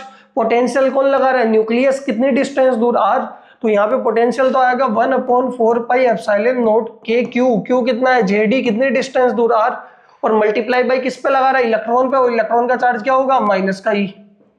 क्लियर है। तो यहां से अगर देखो r की वैल्यू हमारे पास nth ऑर्बिट की r हमें पता है, अलग अलग ऑर्बिट की रेडियस अलग अलग होगी तो एनर्जी भी क्या होगी, अलग अलग होगी। तो यहाँ पे r की वैल्यू पुट करेंगे तो पोटेंशियल एनर्जी आ जाएगी, देखो ये तो हो गया माइनस का जेड ई स्क्वायर, ये हम ऊपर मल्टीप्लाई कर दिया, नीचे 4 पाई एप्सिलॉन नॉट, और r की जगह क्या पुट करेंगे, epsilon naught n square h square upon में pi m Z e square, ये ऊपर चला जाएगा।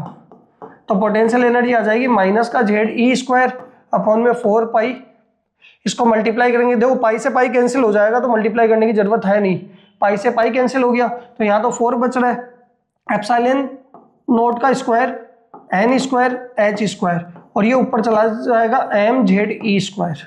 तो आपके पास देखो पोटेंशियल एनर्जी आ रही है माइनस का एम जेड स्क्वायर ई की पावर 4 एप्सिलॉन का square n square h square. ये कौन सी एनर्जी आ गई, पोटेंशियल। काइनेटिक आ गई, पोटेंशियल आ गई, दोनों को क्या कर देंगे, ऐड कर देंगे, क्या आ जाएगी, टोटल एनर्जी। तो यहां पे हम क्या निकालते हैं,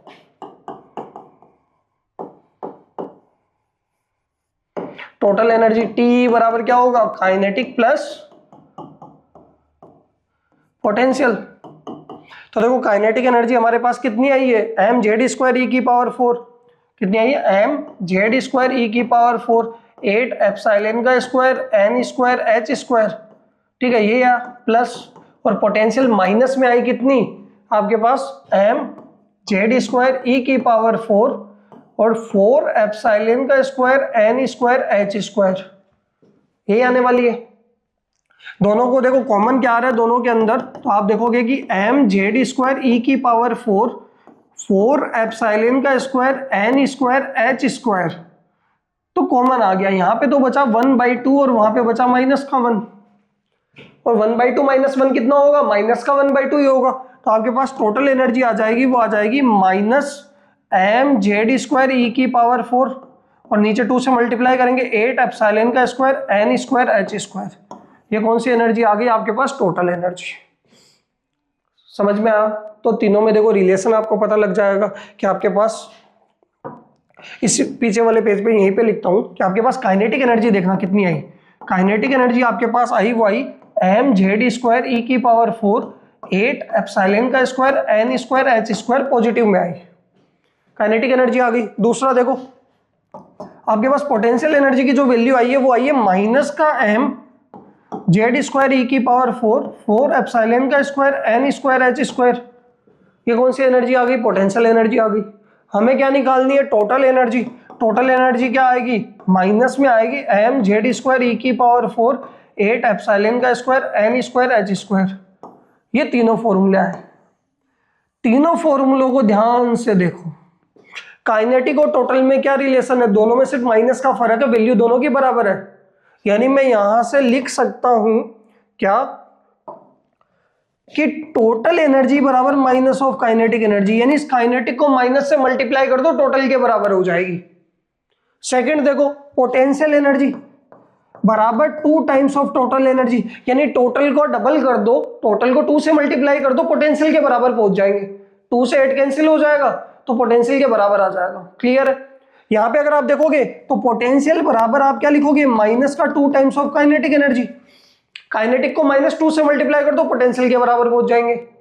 समझ में आया? यानी ये आपके पास आया तो इन तीनों से आपके पास एक रिलेशन बन जाएगा। क्या रिलेशन बन जाएगा कि रिलेशन आपके पास ये बन जाएगा इस तरीके से कि पोटेंशियल एनर्जी बराबर 2 टाइम्स ऑफ टोटल एनर्जी बराबर माइनस का 2 टाइम्स ऑफ काइनेटिक एनर्जी। यही इलेक्ट्रॉन ऑर्बिट में बना था कि भाई टोटल एनर्जी पता है, प्लस में लिख दो, माइनस में आती है टोटल, टोटल किस में आएगी, माइनस में, प्लस में लिख दो, काइनेटिक एनर्जी हो जाएगी उस ऑर्बिट की, और डबल कर दो, माइनस में ही रहेगी बट डबल कर दो, क्या आ जाएगी, पोटेंशियल एनर्जी आ जाएगी। क्लियर है? और टोटल एनर्जी का वैल्यू क्या आने वाला है, तो यहां पे देखो हम बात करते हैं, ये टोटल एनर्जी का एक्सप्रेशन आया था, इसमें देखो कांस्टेंट क्या क्या है, माइनस एम ई की पावर 4, 8 एप्सिलॉन का स्क्वायर एच स्क्वायर तो कांस्टेंट है, और मल्टीप्लाई के अंदर क्या आएगा, जेड स्क्वायर अपॉन में एन स्क्वायर। इस कांस्टेंट को सोल्व करेंगे तो टोटल एनर्जी टी, या फिर इसको ई एन भी लिखते हैं, एनथ ऑर्बिट की एनर्जी, तो टोटल एनर्जी हमारे पास आ जाएगी माइनस का 13.6 जेड स्क्वायर अपॉन में एन स्क्वायर, किसके अंदर, ईवी के अंदर, इलेक्ट्रॉन वोल्ट के अंदर। ये हमारे पास एनर्जी आने वाली है किसकी, nth ऑर्बिट की। समझ में आया? तो यहां से अगर ये आपके पास है टोटल, तो इसी को पॉजिटिव में लिख दूंगा तो काइनेटिक हो जाएगी। एक ही बात है ना कि भाई प्लस का 13.6 Z square upon n square क्या होगी, nth ऑर्बिट की, काइनेटिक होगी। माइनस का 27.2 Z square upon n square eV करूंगा तो पोटेंशियल हो जाएगी। क्लियर है? तो टोटल याद रखोगे और वो रिलेशन याद रखोगे, कौन सा, ये वाला, तो सारा गेम बन जाएगा।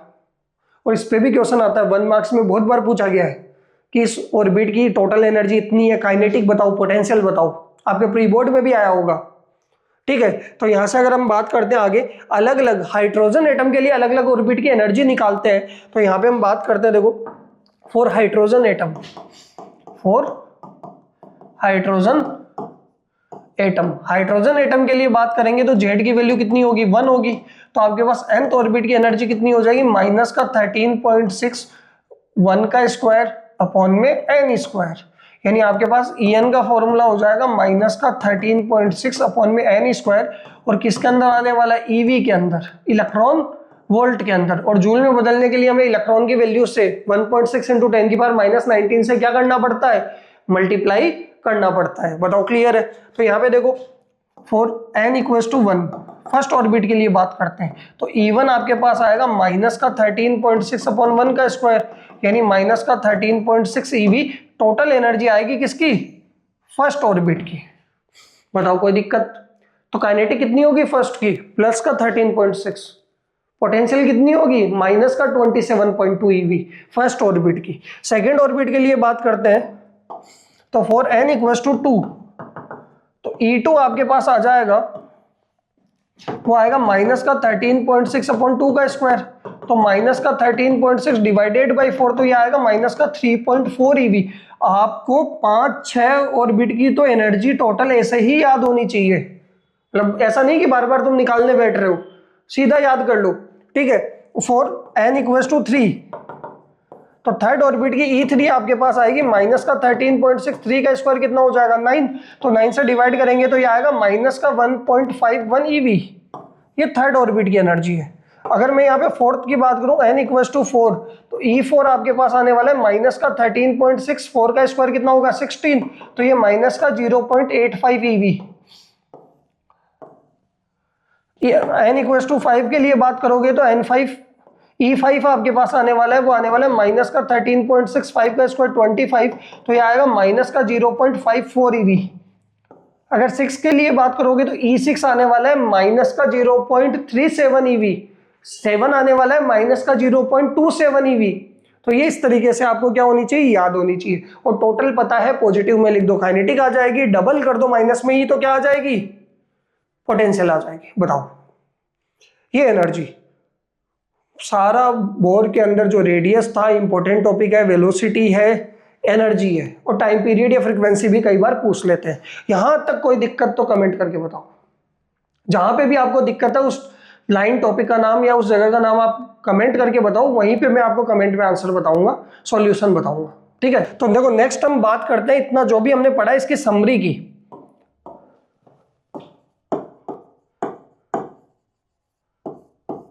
हमारे पास सबसे पहले तो nth ऑर्बिट की रेडियस आई, और वो हमारे पास कितनी आई, वो आई epsilon naught n square h square upon में पाई m z का स्क्वायर। फॉर्मूला तो आपको याद हो गया होगा, यानी आप इसको सोल्व करोगे तो क्या लिखोगे, 0.529 n square by Z Armstrong के अंदर रेडियस होगी nth ऑर्बिट की। ये हमारे पास रेडियस आई किसकी, रेडियस ऑफ nth ऑर्बिट, ठीक है। जिस भी एटम की बात करनी है उसका एटॉमिक नंबर लिखो और उसका नंबर ऑफ ऑर्बिट, n की वैल्यू हो जाएगी z की वैल्यू। फिर हमें बात करनी है वेलोसिटी ऑफ nth ऑर्बिट की, वेलोसिटी ऑफ nth ऑर्बिट। तो देखो हमारे पास वेलोसिटी nth ऑर्बिट की कितनी आई, vn इक्वल्स टू, वो आई फॉर्मूले की अगर मैं बात करूं तो जेड ई स्क्वायर अपॉन में 2 epsilon naught n into h, यानी vn की वैल्यू आपके पास आई 2.18 इंटू 10 की power 6 Z by n metre पर सेकेंड। यानी जैसे जैसे हायर ऑर्बिट में जाते हैं वेलोसिटी क्या होती है, n डिवाइड में मतलब कम होती जाती है, ठीक है। ये हमारे पास वेलोसिटी आई। फिर हमारे पास तीन चीजें आई, कौन सी, एक टाइम पीरियड भी हमने निकाला था। टाइम पीरियड अगर आपको निकालना है, एक्सप्रेशन निकालना है, तो क्या करो 2πr अपॉन में स्पीड कर लो, ठीक है। अगर मैं एक्सप्रेशन की बात करूं तो देखो उसका फॉर्मूला भी हम लिख देते हैं। टाइम पीरियड का फॉर्मूला हमारे पास क्या आया था, टाइम पीरियड का फॉर्मूला था 4 epsilon square n cube h cube m z square e की power 4, 4 epsilon square n cube h cube, 4 epsilon का square n cube h cube upon में आपके पास क्या आया था, अपॉन में था m z स्क्वायर e की power 4, m z square e की पावर 4। ये हमारे पास क्या आने वाला था, टाइम पीरियड आने वाला था। और अगर आपको फ्रीक्वेंसी निकालनी है तो रेसिप्रोकल ऑफ क्या कर लो, टाइम पीरियड कर लो, तो आपके पास क्या आ जाएगी, फ्रीक्वेंसी आ जाएगी। ये तीन चीजें हमने बात करी थी। इसके बाद अगर आप देखोगे हमें हमारे पास आया था टोटल एनर्जी का फॉर्मूला या फिर काइनेटिक एनर्जी का फॉर्मूला। देखो काइनेटिक एनर्जी का फॉर्मूला हमारे पास क्या आया था, काइनेटिक एनर्जी का फॉर्मूला था एम जेड स्क्वायर ई की power 4, m Z square e की पावर 4 8 एप्सिलॉन का square n square h square. Potential energy का फॉर्मूला हमारे पास आया था माइनस का एम जेड स्क्वायर माइनस का एम जेड स्क्वायर ई की पावर 4 और यहाँ पे 4 एप्सिलॉन का square n square h square, और टोटल एनर्जी का फॉर्मूला हमारे पास आया था माइनस का m z स्क्वायर e की पावर 4, और यहाँ नीचे 8 रहेगा एप्सिलॉन का square n square h square, और इसी टोटल एनर्जी को e nth लिखते हैं, nth ऑर्बिट की टोटल एनर्जी। और इसको अगर आप वैल्यू में देखोगे तो ये आएगा माइनस का 13.6 z स्क्वायर अपॉन में n स्क्वायर, किसके अंदर, ev के अंदर, ये आने वाला है। फिर हमारे पास तीनों में के अंदर एक रिलेशन आया था कि जो पोटेंशियल एनर्जी है वो 2 टाइम्स होगी किसकी, टोटल एनर्जी की, और माइनस का 2 टाइम्स होगी किसकी, काइनेटिक एनर्जी की। और टोटल अगर 2 से 2 कैंसिल करोगे तो टोटल क्या होगा, माइनस के के के बराबर होगा। ये आपके पास रिलेशन आया। बताओ क्लियर है यहाँ तक? ठीक है। फिर हमने अलग अलग ऑर्बिट की क्या निकाली, एनर्जी निकाली। फर्स्ट ऑर्बिट हाइड्रोजन के लिए माइनस 13.6, अगर आप देखोगे ये याद कर लो, 4 हाइड्रोजन एटम, सीधी लिख रहा हूँ, सोल्व नहीं कर रहा हूँ। E1 माइनस का 13.6 eV, E2 सेकेंड ऑर्बिट की माइनस का 3.4 eV, E3 माइनस का 1.51 eV, E4 माइनस का 0.85 eV, यहाँ पे E5 कितना आने वाला है, माइनस का 0.54 eV, E6 माइनस का 0.37 eV, E7 माइनस का 0.27 eV। सारी याद कर लो, आपको ये तो याद होनी चाहिए, रटी भी होनी चाहिए। ठीक है, तो ये आपके पास हमने बोर के अंदर ये सब कुछ पढ़ा है अभी तक। नेक्स्ट हम बात करते हैं एनर्जी लेवल डायग्राम की। देखो एनर्जी लेवल डायग्राम कैसे बनेगा कि हमने जो भी एनर्जी निकाली हाइड्रोजन की, उसका हमें एनर्जी लेवल डायग्राम बनाना है। तो देखो इस तरीके से हम डायग्राम बनाते हैं। ये मैंने वाई एक्सिस ले ली और ये मैंने एक्स एक्सिस ले ली, लाइन सीधी आपकी, कोई बात नहीं, काम चल जाएगा हमारा। ठीक है, ये लाइन हल्की सी टेढ़ी लग रही है बट कोई दिक्कत नहीं है, काम चल जाएगा। यहां से अगर आप देखोगे ये फर्स्ट ऑर्बिट है, यहाँ पे मैंने ये सेकंड ऑर्बिट बना दिया इस तरीके से, n इक्वल्स टू 2। ये मैंने थर्ड ऑर्बिट यहां से बना दिया, n इक्वल्स टू 3। ये आपके पास n इक्वल्स टू 4 आ जाएगा। फिर आपके पास यहाँ पे n इक्वल्स टू 5 आ जाएगा, ये n इक्वल्स टू 6 आ जाएगा। और यहां पे हम थोड़ा सा ऊपर यहाँ पे बना लेते हैं n equals to infinity, n equals to infinity. देखो इनका नाम लिखते हैं। ये आपके पास फर्स्ट ऑर्बिट है n इक्वल्स टू 1, यहाँ पे n इक्वल्स टू 2, ये n equals to 3, n equals to 4, n equals to 5, n equals to 6, n equals to infinity. और ये इंफिनिटी इस तरीके से आप शो करते हैं। यहाँ पे हम बात कर रहे हैं किसकी, एनर्जी की। कौन सी एनर्जी, टोटल एनर्जी किसके अंदर है, ईवी के अंदर है। जो भी वैल्यू हम ले रहे हैं किसके अंदर है, ईवी के अंदर है। सबसे पहले देखो n equals to 1, first orbit की एनर्जी कितनी है, माइनस का 13.6 ईवी के अंदर। सेकंड क्या है, माइनस का 3.4। देखो दोनों के बीच में गैप ज्यादा था इसलिए मैंने गैप ज्यादा रखा है। फिर यहाँ पे देखोगे 1.51, तो इनमें गैप क्या है, कम है दोनों में वैल्यू में, तो यहाँ पे भी आपको गैप कम शो करना है। फिर माइनस का 0.85, फिर माइनस का कितना आएगा 0.54, फिर माइनस का 0.37। तो इस तरीके से, और जब इन्फिनिटी पे पहुंच जाओगे तो एनर्जी क्या हो जाएगी, 0। मतलब सबसे ज्यादा एनर्जी कहाँ पे है, इन्फिनिटी पे, ये तो नेगेटिव में है। ठीक है, तो यहाँ पे आपके पास ये एनर्जी लेवल डायग्राम होने वाला है। एक चीज ध्यान रखना, जो फर्स्ट ऑर्बिट होता है, इस फर्स्ट ऑर्बिट को हम क्या लिखते हैं, ग्राउंड स्टेट। फर्स्ट ऑर्बिट हमारा हमेशा क्या होता है, ग्राउंड स्टेट होता है। बहुतों को कंफ्यूजन होता है इस चीज के अंदर। तो सेकंड को क्या लिखेंगे, सेकंड को लिखा जाता है फर्स्ट एक्साइटेड। आपको न्यूमेरिकल मिलता है, फर्स्ट एक्साइटेड लिखा हुआ मिलता है, आप n इक्वल्स टू 1 ले लेते हो, जबकि n इक्वल्स टू क्या होना है, फर्स्ट एक्साइटेड के अंदर 2 होना है। यहां पे आएगा सेकंड एक्साइटेड। सेकंड एक्साइटेड का मतलब कौन सा ऑर्बिट होगा, थर्ड। एक्साइटेड का मतलब एक आगे वाला। ठीक है, फोर्थ, n इक्वल्स टू 4 को क्या लिखेंगे, थर्ड एक्साइटेड। बताओ, और सबसे ज्यादा मोस्ट एक्साइटेड कौन सा होगा, इंफिनिटी। मोस्ट एक्साइटेड कौन सा होगा, इंफिनिटी। न्यूमेरिकल्स में इन वर्ड्स का, इन टर्म्स का यूज किया जाता है और आप वहीं पे गलती करते हो, तो ध्यान रखना। एक्साइटेड का मतलब जो भी नंबर आ रहा है ना एक्साइटेड, उससे अगला वाला ऑर्बिट है, और फर्स्ट ऑर्बिट को क्या बोलेंगे, ग्राउंड स्टेट। ये आपके पास एनर्जी लेवल डायग्राम। तो देखो नेक्स्ट हमें बात करनी है types of atomic spectrum. Spectrum 2 type के होते हैं। पहला आपके पास आता है, वो आता है इमिशन स्पेक्ट्रम, और दूसरा आता है एब्जॉर्प्शन स्पेक्ट्रम। ठीक है, तो सबसे पहले हम इमिशन स्पेक्ट्रम की बात करते हैं। और ये रदरफोर्ड एक्सप्लेन नहीं कर पाया था। डिस्क्रीट लाइन एटॉमिक स्पेक्ट्रम जो थे वो रदरफोर्ड का क्या था, लिमिटेशन थी, ड्रॉबैक था। तो वो किसने बताए, आपने बोर्ड ने बताए। बोर्ड ने क्या बोला, सबसे पहले बात करते हैं इमिशन स्पेक्ट्रम की, कि आपके पास, इन्होंने क्या कहा कि आपके पास मान लो ये कंटेनर है और इस कंटेनर के अंदर क्या है, कोई एटॉमिक गैस है और ये गैस के यहाँ पे मॉलिक्यूल्स हैं। ये आपके पास कोई एटॉमिक गैस है, इसके अंदर इस तरीके से लिख लो या फिर इधर साइड में लिख लो, इसके अंदर क्या है, आपके पास कोई एटॉमिक गैस है। इस एटॉमिक गैस को हम क्या करेंगे, हीट करेंगे। क्या करेंगे, हीट करेंगे। किससे, इलेक्ट्रिसिटी से। इलेक्ट्रिसिटी से हम इसको क्या करेंगे, हीट करेंगे। जैसे ही हीट करेंगे तो इस गैस से क्या होगी, रेडिएशन बाहर निकलने वाली है। जो भी रेडिएशन यहाँ पे इमिट होगी, इमिशन स्पेक्ट्रम की बात कर रहे हैं तो यहाँ पे रेडिएशन इमिट होगी, उन रेडिएशंस को हम किससे पास करवाएंगे, एक प्रिज्म से।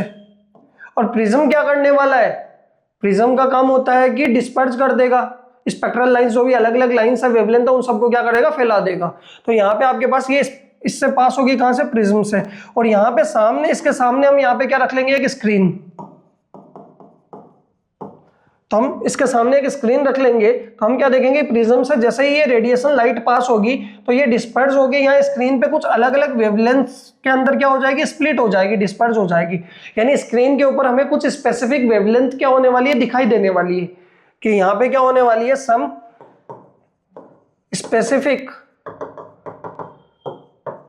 वेवलेंथ्स आर प्रेजेंट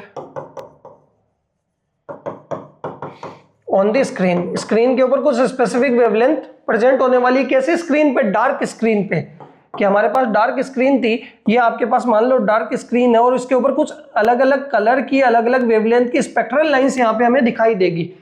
फिक्स नहीं है, मान लो कुछ ना, पहले कोई और वेवलेंथ मिल गई, 4200 मिल गई, फिर आपके पास 6000 मिल गई, 7000 मिल गई, तो अलग अलग वेवलेंथ की यहाँ पे लाइंस आपको दिखाई देने वाली है डार्क स्क्रीन पे। यानी यहाँ पे अलग अलग वेवलेंथ की लाइट क्या हुई है, इमिट हुई है, फोटॉन्स की फॉर्म में लाइट निकली है।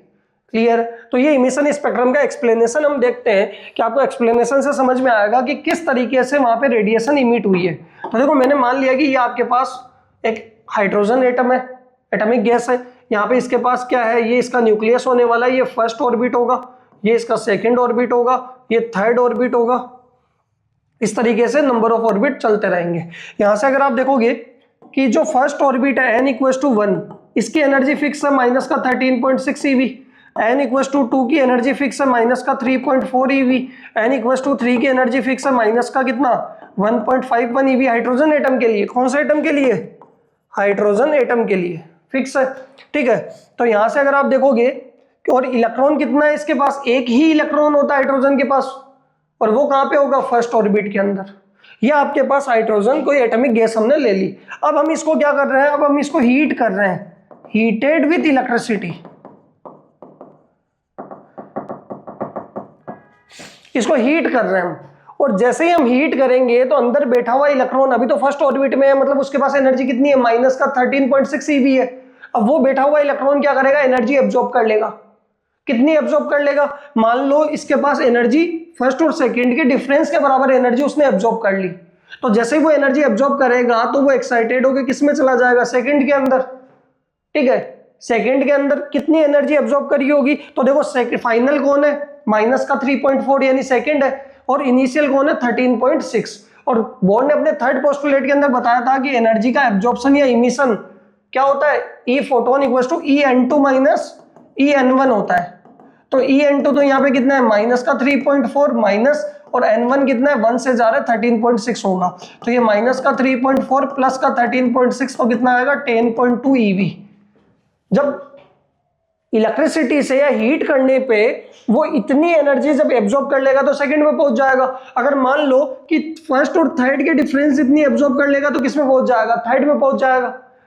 फर्स्ट से सेकंड में चला गया, फर्स्ट से थर्ड में चला गया, जो भी फर्स्ट और थर्ड के बीच का एनर्जी डिफरेंस है उतना लेके, तो ये वहां पे जाके सेकंड या थर्ड में जाके वो क्या हो जाएगा, हायर स्टेट में जाके अनस्टेबल हो जाएगा। और 10⁻⁻8 सेकंड के अंदर, कितनी सेकंड के अंदर, 10⁻⁻8 सेकंड के अंदर वो कहां पे आ जाएगा, वो अपने घर में वापस, यानी इनिशियल स्टेट के अंदर वापस आ जाएगा। तो जितनी एनर्जी इसने एब्जॉर्ब करी थी 10.2 या फिर थर्ड में जाने के लिए 12.09 एब्जॉर्ब करनी पड़ती है। तो जितनी एनर्जी उसने एब्जॉर्ब करी थी हीट से, उतनी की उतनी एनर्जी उसको इमिट करनी पड़ेगी। किस फॉर्म में? फोटॉन्स की फॉर्म में। उतनी की उतनी एनर्जी क्या करनी पड़ेगी? इमिट करनी पड़ेगी। यानी हम हीट करने पे वो एनर्जी तो हीट की फॉर्म में ले रहा है, बट हायर ऑर्बिट में जाके वो अनस्टेबल होगा और 10⁻⁻8 सेकंड के अंदर वापस किस में आ जाएगा? अपने ओरिजिनल स्टेट में आ जाएगा। फर्स्ट ऑर्बिट में आने के लिए उतनी की उतनी एनर्जी क्या करनी पड़ेगी? इमिट करनी पड़ेगी। और वही एनर्जी रेडिएशन फोटॉन्स को हम प्रिज्म से पास करवाते हैं तो हमें कुछ स्पेसिफिक वेवलेंथ स्क्रीन पे दिखाई देती है। आया समझ में? ये एक्चुअल में क्या था? आपका इमिशन स्पेक्ट्रम था। इसी पे आगे आने वाला हाइड्रोजन लाइन स्पेक्ट्रम, कि मान लो फर्स्ट से सेकंड में गया तो अनस्टेबल हो गया, सेकंड से फर्स्ट में आएगा, थर्ड से फर्स्ट में आएगा, फोर्थ से फर्स्ट में आएगा, लाइमन सीरीज बनती है। तो उसके हम बात करेंगे। देखो इसका एक्सप्लेनेशन क्या लिखा हुआ है? On heating electron absorb energy and jump to the higher energy level. Electron is very unstable in the higher energy level. Excited state के अंदर अनस्टेबल होगा, so electron falls back de excite to lower energy level, emitted energy in the form of radiation, जिसको हमने क्या नाम दे रखा है? Photon. ठीक है। Energy of such photons is equal to difference of energy of two orbit involved in transition. ये कह रहा है कि जो भी फोटोन, जितनी एनर्जी का फोटोन आने वाला है, या फिर फोटोन की जो एनर्जी आने वाली है, जितनी एनर्जी का फोटोन रिलीज होगा, रेडिएशन निकलेगी, वो दोनों ऑर्बिट क्या एनर्जी डिफरेंस होने वाला है कि ट्रांजिशन के अंदर जो भी दोनों ऑर्बिट यूज में आ रहे हैं उन दोनों की एनर्जी डिफरेंस के बराबर फोटोन की एनर्जी होने वाली है। ये आपके पास एक्सप्लेनेशन। नेक्स्ट हमारे पास आएगा, वो आएगा hydrogen line spectrum. Most important topic इस चैप्टर का। ठीक है, तो देखो इसका भी हम डायग्राम बनाते हैं। यहां पे मैंने ये सीधी लाइन, देखो ये इस तरीके से, यहां पे इस तरीके से ये, ठीक है। यहां पे आपके पास ये फर्स्ट ऑर्बिट होगा, ये सेकंड ऑर्बिट, ये थर्ड ऑर्बिट होने, ये थोड़ी सी टेढ़ी बनी है,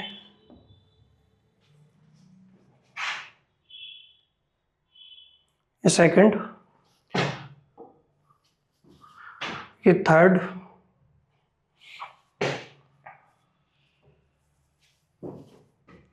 ये फोर्थ,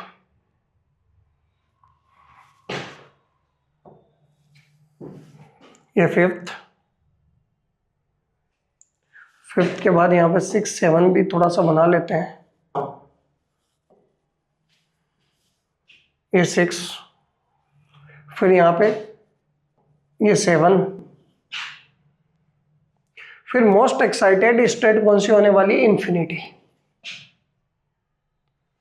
सबसे पहले तो इनके नंबर लिखते हैं। ये देखो इस तरीके से, यहाँ पे n=1 आएगा, ग्राउंड स्टेट। ये n=2 होगा, जिसको हम बोलेंगे फर्स्ट एक्साइटेड। ये n=3 होगा, जिसको हम बोलेंगे second excited. n=4, n=5, n=6, n=7, n=infinity। चलता रहेगा। ये क्या होने वाला है? Most excited. ये ध्यान रखना, ये third excited, fourth excited, fifth excited हमें पता है। ठीक है। इधर अगर हम एनर्जी की बात करें, ये क्या होने वाला है? एनर्जी। और ये किसके अंदर होगी? ईवी के अंदर। अगर लिखना चाहो यहाँ 0 लिखना, यहाँ पे माइनस का 13.6, 3.4 माइनस का 1.5, माइनस का 0.85, माइनस का 0.54, माइनस का 0.37, माइनस का 0.27 ईवी, और ये 0 आया समझ में? अगर आपके पास इमिशन स्पेक्ट्रम की ही बात कर रहे हैं कि मान लो इलेक्ट्रॉन फर्स्ट ऑर्बिट में था, सेकंड में चला गया, सेकंड में अनस्टेबल होकर वापस फर्स्ट में आएगा, तो सेकंड से किस में आएगा? फर्स्ट के अंदर। थर्ड में गया होगा तो थर्ड से फर्स्ट, फोर्थ से फर्स्ट, फिफ्थ से फर्स्ट, सिक्स से फर्स्ट, सेवन से फर्स्ट। इसको हम क्या बोलेंगे? इंफिनिटी से फर्स्ट। इन सबको हम क्या बोलेंगे? Lyman series. कौन सी सीरीज होने वाली है? Lyman series. इस लाइमन सीरीज में याद रखना n1 की वैल्यू 1 होगी। ये आगे आप वेवलेंथ निकालोगे उसमें काम आएगा कि 1 से गया था तो वापस 1 में आ रहा है, यानी इनिशियली n1 क्या होगा? 1, और n2 क्या होने वाले हैं? हायर वाले होने वाले हैं, 2 3 4 सो ऑन। ठीक है, ये आपके पास लाइमन। आगे हम ईएम वेव स्पेक्ट्रम भी कौन सा लाई कर रहा होगा, इस रीजन में कौन सा आ रहा होगा, वो भी बात करेंगे हम। सेकंड अगर आप देखोगे यहां पे मैंने बना दिया क्या, अगर मान लो थर्ड से सेकंड में आ रहा है फोर्थ से सेकंड में आ रहा है, फिफ्थ से सेकंड में, सिक्स से सेकंड में, सेवन से सेकंड में, या इन्फिनिटी से कहाँ आ रहा है, सेकंड में। तो इसको हम बोलेंगे बाल्मर सीरीज। कौन सी सीरीज? Balmer series. इस बाल्मर सीरीज में n1 तो 2 होगा और n2 कितना होगा इससे हायर वाले, 3, 4, 5 सो ऑन। ठीक है। थर्ड हम बात करते हैं किसकी अगर मान लो 4 से 3 में आ रहा है, 5 से 3 में आ रहा है, 6 से 3, 7 से 3, इन्फिनिटी से कहाँ पे 3, तो इसको हम बोलेंगे पासन सीरीज। पासन सीरीज। इस पासन सीरीज में n1 की वैल्यू तो 3 होगी और n2 की वैल्यू उससे हायर वाले 4, 5, 6 सो ऑन चलता जाएगा। ठीक है। इसके बाद हमारे पास आने वाला है n इक्वल्स टू 4, यानी 5 से 4 में आ रहा है, 6 से 4 में आ रहा है, 7 से 4 में आ रहा है, इन्फिनिटी से कहाँ आ रहा है, 4 में। तो इसको हम बोलते हैं ब्रैकेट सीरीज। Brackett series. इस ब्रैकेट सीरीज के अंदर n1 की वैल्यू 4 होती है और n2 की वैल्यू हायर वाले 5, 6, 7 चलता रहता है। ठीक है। और आपके पास आखिरी हम बात करेंगे पी फंड की, और पी फंड के अंदर देखो 6 से 5 में, 7 से 5 में, इन्फिनिटी से 5 में आ रहा है, तो इसको क्या बोलेंगे, पी फंड सीरीज। और इसके अंदर n1 की वैल्यू तो 5 होने वाली है और n2 की वैल्यू इससे हायर वाले 6, 7, 8 सो ऑन होने वाला है। ये आपके पास 5 सीरीज रहने वाली है। ठीक है। n1 n2 इसलिए बताएं ताकि आगे हम वेवलेंथ निकालेंगे तो उसके अंदर आपको कंफ्यूजन नहीं होगा। ठीक है। अब EM वेव स्पेक्ट्रम की बात करते हैं। तो सबसे पहले जो लाइमन सीरीज होती है, लाइमन सीरीज का ध्यान रखना कि लाइमन सीरीज EM वेव के कौन से स्पेक्ट्रम में आएगी, यूवी अल्ट्रावायलेट में लाइमन होती है। ठीक है। ये आपकी जो बाल्मर होगी, बाल्मर किस में होगी, विजिबल के अंदर। पासन होने वाली है वो होने वाली है लो इंफ्रारेड, यहां पे लिख रहा हूं लो IR या इंफ्रारेड बोल दो सीधा, ये भी लो IR होने वाली है। और पी फंड जो होगी वो होगी हाई इंफ्रारेड, हाई IR, यानी अल्ट्रावायलेट विजिबल रीजन में होगी, और ये तीनों इंफ्रारेड में होने वाली है, लो, लो एंड हाई इंफ्रारेड। ये आपके पास हाइड्रोजन लाइन स्पेक्ट्रम बनने वाला है। बताओ क्लियर है? ठीक है। इसके अंदर हम बात करने वाले हैं वेवलेंथ कैलकुलेट करनी होगी हमें, तो अलग अलग सीरीज के अंदर। तो देखो एक चीज सबसे इंपॉर्टेंट ध्यान रखना कि मैं यहां पे लिख देता हूं लॉन्गेस्ट ट्रांजिशन। जितना ज्यादा बड़ा ट्रांजिशन होगा उतनी ही शॉर्टेस्ट वेवलेंथ आएगी, शॉर्टेस्ट वेवलेंथ। लॉन्गेस्ट ट्रांजिशन क्या देने वाला है आपके पास, शॉर्टेस्ट वेवलेंथ देने वाला है। अगला शॉर्टेस्ट ट्रांजिशन, ट्रांजिशन का मतलब समझ रहे हो, डिस्टेंस। ठीक है। शॉर्टेस्ट ट्रांजिशन, शॉर्टेस्ट ट्रांजिशन क्या देगा आपको, लॉन्गेस्ट वेवलेंथ। ये आपके पास वेवलेंथ निकालने में बहुत ज्यादा मदद करेगा, यानी ये तो पता ही होना चाहिए। मान लो मैंने कहा कि मुझे लाइमन का लॉन्गेस्ट वेवलेंथ निकालना है, तो ट्रांजिशन शॉर्टेस्ट क्या होगा, 2 से 1, n1 की वैल्यू 1, n2 की वैल्यू कितनी हो जाएगी 2। बट मैंने कहा कि लाइमन का मुझे शॉर्टेस्ट वेवलेंथ निकालना है, तो ट्रांजिशन लॉन्गेस्ट होगा इन्फिनिटी से 1। आया समझ में? तो इस तरीके से आपके पास पता होना चाहिए, न्यूमेरिकल आता है शॉर्टेस्ट लॉन्गेस्ट का, तो आप डायरेक्ट यहाँ पे अप्लाई कर सकते हो, और ये ट्रिक आपको पता होनी चाहिए, बहुत इंपॉर्टेंट है। आगे बात करते हैं shortcut formula for wavelength of emitted photons, कि जो भी इमिशन के अंदर, इमिशन स्पेक्ट्रम में फोटोन इमिट हो रहे हैं उनकी वेवलेंथ निकालने का शॉर्टकट फॉर्मूला क्या होगा। या फिर बहुत बार बोला जाता है कि हमें वेवलेंथ कैलकुलेट करनी है बाय यूजिंग रेडबर्ग फॉर्मूला, तो वो रेडबर्ग फॉर्मूला यही होने वाला है। ठीक है। कैसे निकालेंगे, तो देखो बोर्न ने अपने थर्ड पोस्टुलेट के अंदर बताया था कि एनर्जी का एब्जॉर्प्शन या इमिशन तभी होगा जब वो एक एनर्जी लेवल से दूसरे एनर्जी लेवल के अंदर या फिर जंप करेगा, एक ऑर्बिट से दूसरे ऑर्बिट में जंप करेगा, और उन दोनों ऑर्बिट का एनर्जी डिफरेंस किसके बराबर होता है, फोटोन की एनर्जी के बराबर होता है। यही था। तो देखो ई फोटोन इक्वल्स टू आपके पास था En2 माइनस En1। फोटोन की एनर्जी को तो मैं क्या लिख सकता हूं, h न्यू। ठीक है। और ये En2 ऑर्बिट की एनर्जी होगी माइनस का 13.6 z स्क्वायर अपॉन में n2 का स्क्वायर, यही होता है। टोटल एनर्जी निकाल दी n2 ऑर्बिट की minus 13.6 into Z square upon में कितना आ जाएगा, n1 का स्क्वायर, यही आने वाला है। तो यहाँ पे आपके पास देखो न्यू को c बाई लेमडा भी लिख सकते हैं, और ये आपके पास माइनस का 13.6 जेड स्क्वायर अपॉन में n2 का स्क्वायर माइनस माइनस प्लस हो जाएगा 13.6 जेड स्क्वायर अपॉन में n1 का स्क्वायर, ये होने वाला है। कॉमन क्या आ जाएगा 13.6 इंटू जेड स्क्वायर, तो कॉमन आ रहा है, तो यहाँ पे हम कॉमन ले लेते हैं 13.6 इंटू जेड स्क्वायर। पॉजिटिव वाले को पहले लिख लेते हैं 1/n1 का स्क्वायर माइनस 1/n2 का स्क्वायर, ये होने वाला है। और यहाँ पे ये किसके बराबर है SC बाई लेमडा के, तो SC को डिवाइड में ले आऊंगा तो 1/λ इक्वल टू आ जाएगा 13.6 अपॉन में HC मल्टीप्लाई में जेड स्क्वायर 1/n1 का स्क्वायर माइनस 1/n2 का स्क्वायर।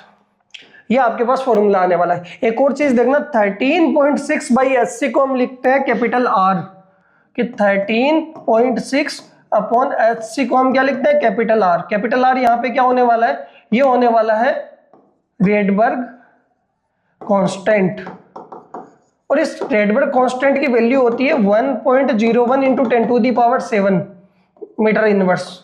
तो यहां से अगर आप देखोगे 1/r निकालोगे तो ये आ जाएगा आपके पास 1 अपॉन करोगे तो 911 आर्मस्ट्रॉन्ग आएगा अप्रोक्स, या फिर क्या लिखोगे राउंड ऑफ करके 912 आर्मस्ट्रॉन्ग भी आप यूज कर सकते हो कैलकुलेशन इजी बनाने के लिए।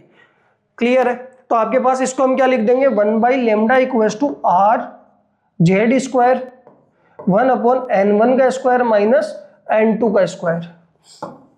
ये आपके पास वेवलेंथ का शॉर्टकट फॉर्मूला बनने वाला है। कहीं पे भी आपको वेवलेंथ निकालनी है डायरेक्ट इस फॉर्मूले का यूज लो। R तो पता है, ठीक है, कभी भी R की वैल्यू मत पुट करना, क्योंकि जब आप एंड में R पढ़ा रहने दो, जब एंड में लेमडा निकालने जाओगे 1/λ है, लेमडा निकालोगे तो रेसिप्रोकल में 1/r होगा, और 1/r की सीधी वैल्यू हम क्या यूज ले लेंगे 911 आर्मस्ट्रॉन्ग ले लेंगे। ठीक है, जेड क्या है एटॉमिक नंबर, हाइड्रोजन की बात हो रही है तो 1 होगा, हीलियम की बात हो रही है तो 2 हो जाएगा। ठीक है, एटॉमिक नंबर है। n1, जिस n1 कौन सा है, n1 और n2 वो ऑर्बिट है जिनके बीच में ट्रांजिशन हो रहा है, मतलब इलेक्ट्रॉन मूव कर रहा है। ठीक है, लाइमन के लिए बात करेंगे तो n1 1 होगा, बाल्मर का n1 क्या होगा 2 होगा, पार्सन का 3 होगा, ब्रैकेट का 4 होगा और पीफंड का 5 होगा। n2 क्या होने वाले हायर एनर्जी स्टेट उससे। क्लियर है यहां तक? तो ये आपके पास मोस्ट इंपॉर्टेंट फॉर्मूला है रेडबर्ग कांस्टेंट का यूज करते हुए वेवलेंथ, फोटोन की वेवलेंथ का। क्लियर है? तो देखो नेक्स्ट इसका एक क्वेश्चन करते हैं, find the shortest and longest wavelength of Balmer series of hydrogen atom. कि हमें बाल्मर सीरीज की शॉर्टेस्ट और लॉन्गेस्ट वेवलेंथ निकालनी है हाइड्रोजन एटम के लिए। तो देखो सिंपल सी कहानी है कि आपको पता है क्या कि फॉर बाल्मर सीरीज n1 की वैल्यू फिक्स होगी कितनी 2। n1 की वैल्यू तो क्या होगी बाल्मर का 2 होने वाला है। फिर हमें बात करनी है किसकी, सबसे पहले हम बात करते हैं लॉन्गेस्ट वेवलेंथ की। लॉन्गेस्ट वेवलेंथ, तो लॉन्गेस्ट वेवलेंथ कब आती है, जब ट्रांजिशन आपका क्या होता है शॉर्टेस्ट होता है। ट्रांजिशन क्या होता है शॉर्टेस्ट, यानी n2 की वैल्यू कितनी होगी 3 और n1 की वैल्यू कितनी है 2। 3 से 2 के अंदर आपका इलेक्ट्रॉन मूव करने वाला है।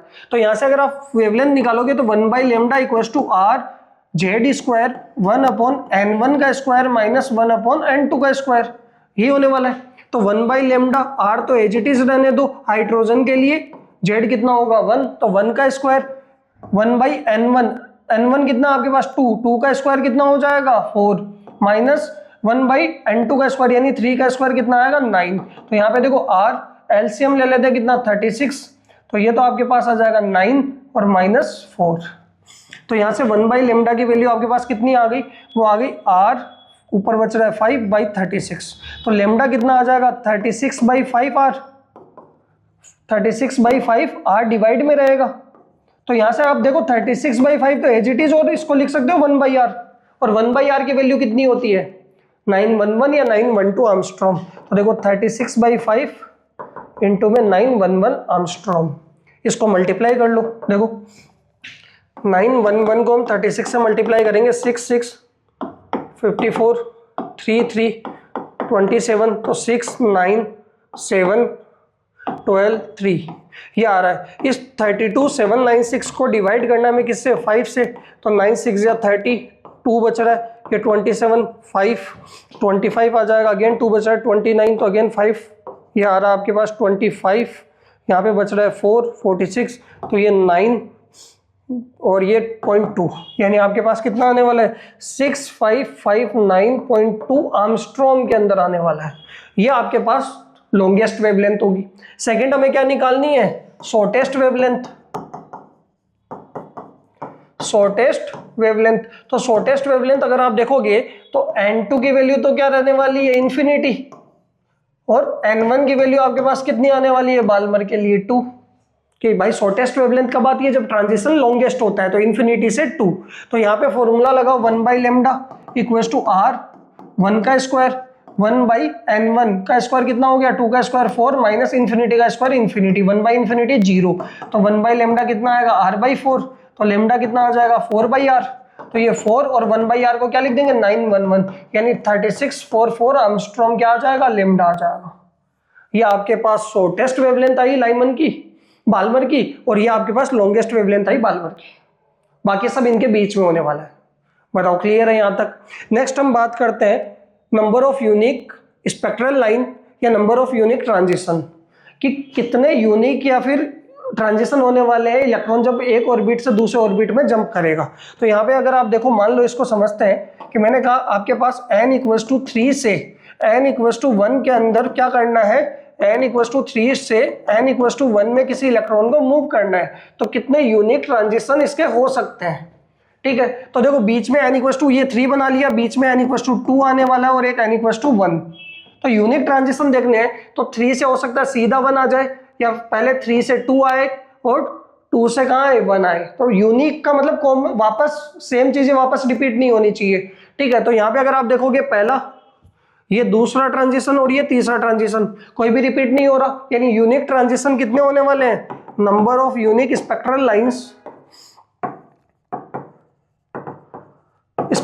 यहाँ पे कितनी होने वाली है, 3 होने वाली है। ठीक है, दूसरा अगर आप देखो, मान लो n=4 से कहाँ पे आना है, n=1 के अंदर आना है। तो यहाँ पे देखो n=4, n=3, n=2 और ये n=1। हमें क्या बताना है, यूनिक स्पेक्ट्रल लाइंस बनानी है। तो हो सकता है 4 से सीधा कहाँ पे आ जाए, 1 के अंदर, या फिर 4 से आपके पास पहले 2 में आए, 2 से कहाँ पे आए, 1 में, या फिर 4 से 3 में आ जाए, 3 से सीधा 1 आ जाए, या 4 से 3, 3 से 2, 2 से 1। यही पॉसिबिलिटीज हो सकती है।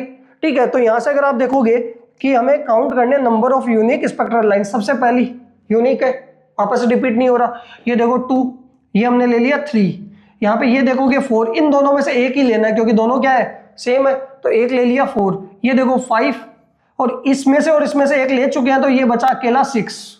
ये देखो एक भी वापस रिपीट नहीं हो रहा, यानी यूनिक ट्रांजिशन कितने हैं, number of unique spectral lines कितनी है, 6 है। इसको आप फॉर्मूले से अगर निकालना चाहो तो ये फॉर्मूला भी अप्लाई कर सकते हो, नंबर ऑफ यूनिक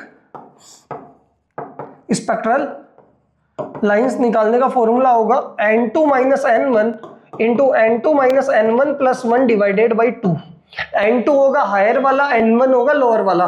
तो यहाँ पे देखोगे 4 से 1, तो 4 - 1 + 1 डिवाइडेड बाई 2। तो ये 4 - 1 3, यहाँ पे 4/2 कितना, 6। यहाँ पे भी देखो कितनी थी, 6। तो आप फॉर्मूले से भी निकाल सकते हो, डायरेक्ट भी निकाल सकते हो। ये number of unique spectral lines निकालने का कॉन्सेप्ट। नेक्स्ट हमारे पास है एब्जॉर्प्शन स्पेक्ट्रम। देखो एब्जॉर्प्शन स्पेक्ट्रम बहुत इजी है कि कैसे लाइट एब्जॉर्ब करते हैं। यहाँ पे अगर मैं इसका एक्सप्लेनेशन की बात करूँ या फिर इसमें सीधी हम बात करें कि मान लो आपने क्या की है, कोल्ड एटॉमिक गैस ले ली। क्या ले ली है, कोल्ड कोई एटॉमिक गैस ले ली, हाइड्रोजन गैस ले ली इसके अंदर। इस कोल्ड एटॉमिक गैस से हम क्या करेंगे, एक व्हाइट लाइट पास करवाएंगे। क्या पास करवाएंगे, एक व्हाइट लाइट इससे हम क्या कराने वाले हैं, पास कराने वाले हैं।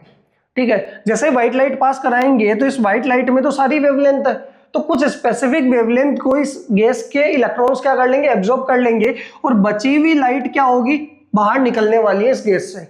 और जो बची हुई लाइट बाहर निकलेगी उस लाइट को हम कहाँ पे पास करवाएंगे, कहाँ से फॉल कराएंगे, प्रिज्म पे फॉल करा देंगे, प्रिज्म से पास करा देंगे। और जैसे प्रिज्म से ये पास होगी, डिस्पर्स होगी, तो यहाँ पे हमें स्क्रीन के ऊपर क्या मिलने वाले हैं, वो पूरी की पूरी लाइट मिलेगी, बट कुछ डार्क लाइंस उसके अंदर हमें दिखाई देगी, यानी कुछ स्पेसिफिक वेवलेंथ यहाँ पे मिसिंग होने वाली है। उन वेवलेंथ्स को इस गैस के इलेक्ट्रॉन ने क्या कर लिया, एब्जॉर्ब कर लिया एक्साइटेड होने के लिए। यानी यहाँ पे क्या होने वाला है, सम स्पेसिफिक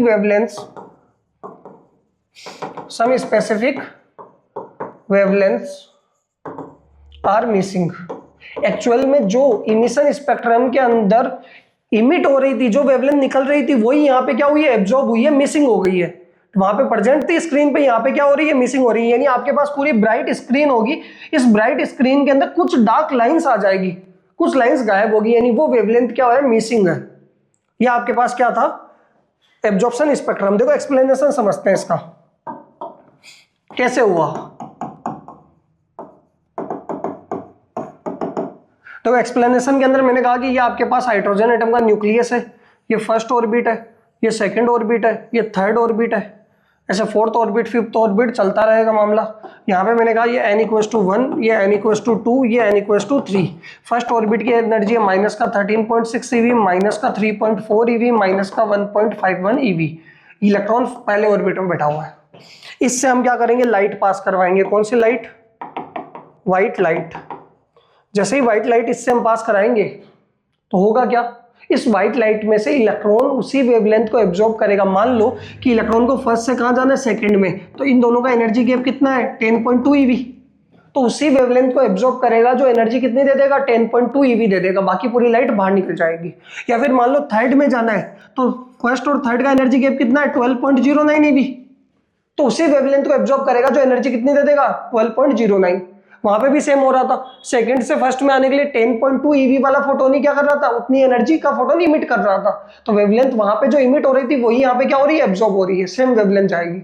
ठीक है, तो यहाँ पे होगा क्या कि जैसे व्हाइट लाइट जाएगी तो वो पर्टिकुलर 10.2 eV चाहिए तो उसी वेवलेंथ को एब्जॉर्ब करेगा जो उसको 10.2 दे रहा होगा, या 12.09 चाहिए तो उसी वेवलेंथ को, यानी पर्टिकुलर वेवलेंथ को एब्जॉर्ब कर लेगा। बची हुई लाइट बाहर निकलेगी और वो क्या होगी, जब प्रिज्म पे हम फोल्ड कराएंगे तो वो उनको स्प्लिट करेगा अलग अलग कलर्स में, या फिर अलग अलग वेवलेंथ वहां पे हमें शो होगी, तो कुछ स्पेसिफिक वेवलेंथ हमें वहां पे मिसिंग दिखाई देगी। यही आपका क्या है, एब्जॉर्प्शन स्पेक्ट्रम है। इंपॉर्टेंट इसके अंदर इमिशन स्पेक्ट्रम है जिसमें हाइड्रोजन लाइन स्पेक्ट्रम, उसका क्वेश्चन कंफर्म आता है बोर्ड के अंदर। क्लियर है। तो लास्ट टॉपिक हमारे पास है ड्रॉबैक्स इन बोर एटॉमिक मॉडल, कि बोर एटॉमिक मॉडल की ड्रॉबैक्स क्या क्या है, उसके लिमिटेशंस क्या क्या होने वाले हैं। तो सबसे पहला है कि it stands true for only hydrogen atom and hydrogen like atom, कि ये हाइड्रोजन एटम या फिर हाइड्रोजन लाइक एटम के लिए ओनली एप्लीकेबल था। हाइड्रोजन लाइक का मतलब आप देखो, हीलियम ले लो, हीलियम प्लस, इसके अंदर भी क्या होने वाला है, एक ही इलेक्ट्रॉन होने वाला है। आपने ले लिया लिथियम 2+, तो ये दो डोनेट कर देंगे तो इसके अंदर भी एक इलेक्ट्रॉन, यानी सिंगल इलेक्ट्रॉन स्पीसीज के लिए एप्लीकेबल होने वाला है। मल्टी इलेक्ट्रॉन जिसके अंदर भी है उस पे ये आपका रदरफोर्ड मॉडल एप्लीकेबल नहीं होगा। तो यहां से अगर आप देखोगे, it can not explain spectrum of multi electron species, कि मल्टी इलेक्ट्रॉन, एक से ज्यादा इलेक्ट्रॉन वाले पे ये एप्लीकेबल नहीं है। थर्ड हमारे पास है, it does not take into account wave nature of electron violating de Broglie hypothesis. ये क्या कर रहे हैं, डी ब्रोगली हाइपोथेसिस जो भी था उसको भी क्या कर रहे हैं, उसमें भी एप्लीकेबल नहीं हो पा रहे हैं। It violates Heisenberg uncertainty principle, bore position of electron. ठीक है, और लास्ट हमारे पास है, it can not splitting spectral lines in, पहला हमारे पास आएगा इलेक्ट्रिक फील्ड और दूसरा है magnetic field, in electric field and magnetic field. Electric field के अंदर हमारे पास इफेक्ट आता है जिसको हम बोलते हैं स्टार्क इफेक्ट। कौन सा आएगा, स्टार्क इफेक्ट। और सेकंड हमारे पास मैग्नेटिक फील्ड के अंदर आएगा, वो आएगा जीमैन इफेक्ट। तो ये एक्चुअल में क्या होने वाले हैं, ड्रॉबैक्स होने वाले हैं, और ये आपको याद होने चाहिए अगर बोर्ड में, क्योंकि कॉम्पिटेंसी बेस्ड पेपर आने वाला है तो हो सकता है वो आपको 1 मार्क में ये भी पूछ ले। ठीक है, तो ये आपके पास एटम्स चैप्टर पूरा कंप्लीट 1 शॉट वीडियो। ठीक है, इसके अंदर हमने बहुत सारी चीजें बात करी है। इंपॉर्टेंट क्वेश्चंस की अगर मैं बात करूं तो इम्पैक्ट पैरामीटर या फिर distance of closest approach Rutherford model के अंदर इंपॉर्टेंट है, और बोर के अंदर मोस्टली क्वेश्चन आता है हाइड्रोजन लाइन स्पेक्ट्रम का, रेडियस ऑफ nth ऑर्बिट, या फिर है ना एनर्जी का एक 1 मार्क का क्वेश्चन आता है कि टोटल एनर्जी इतनी है, पोटेंशियल और काइनेटिक बताओ।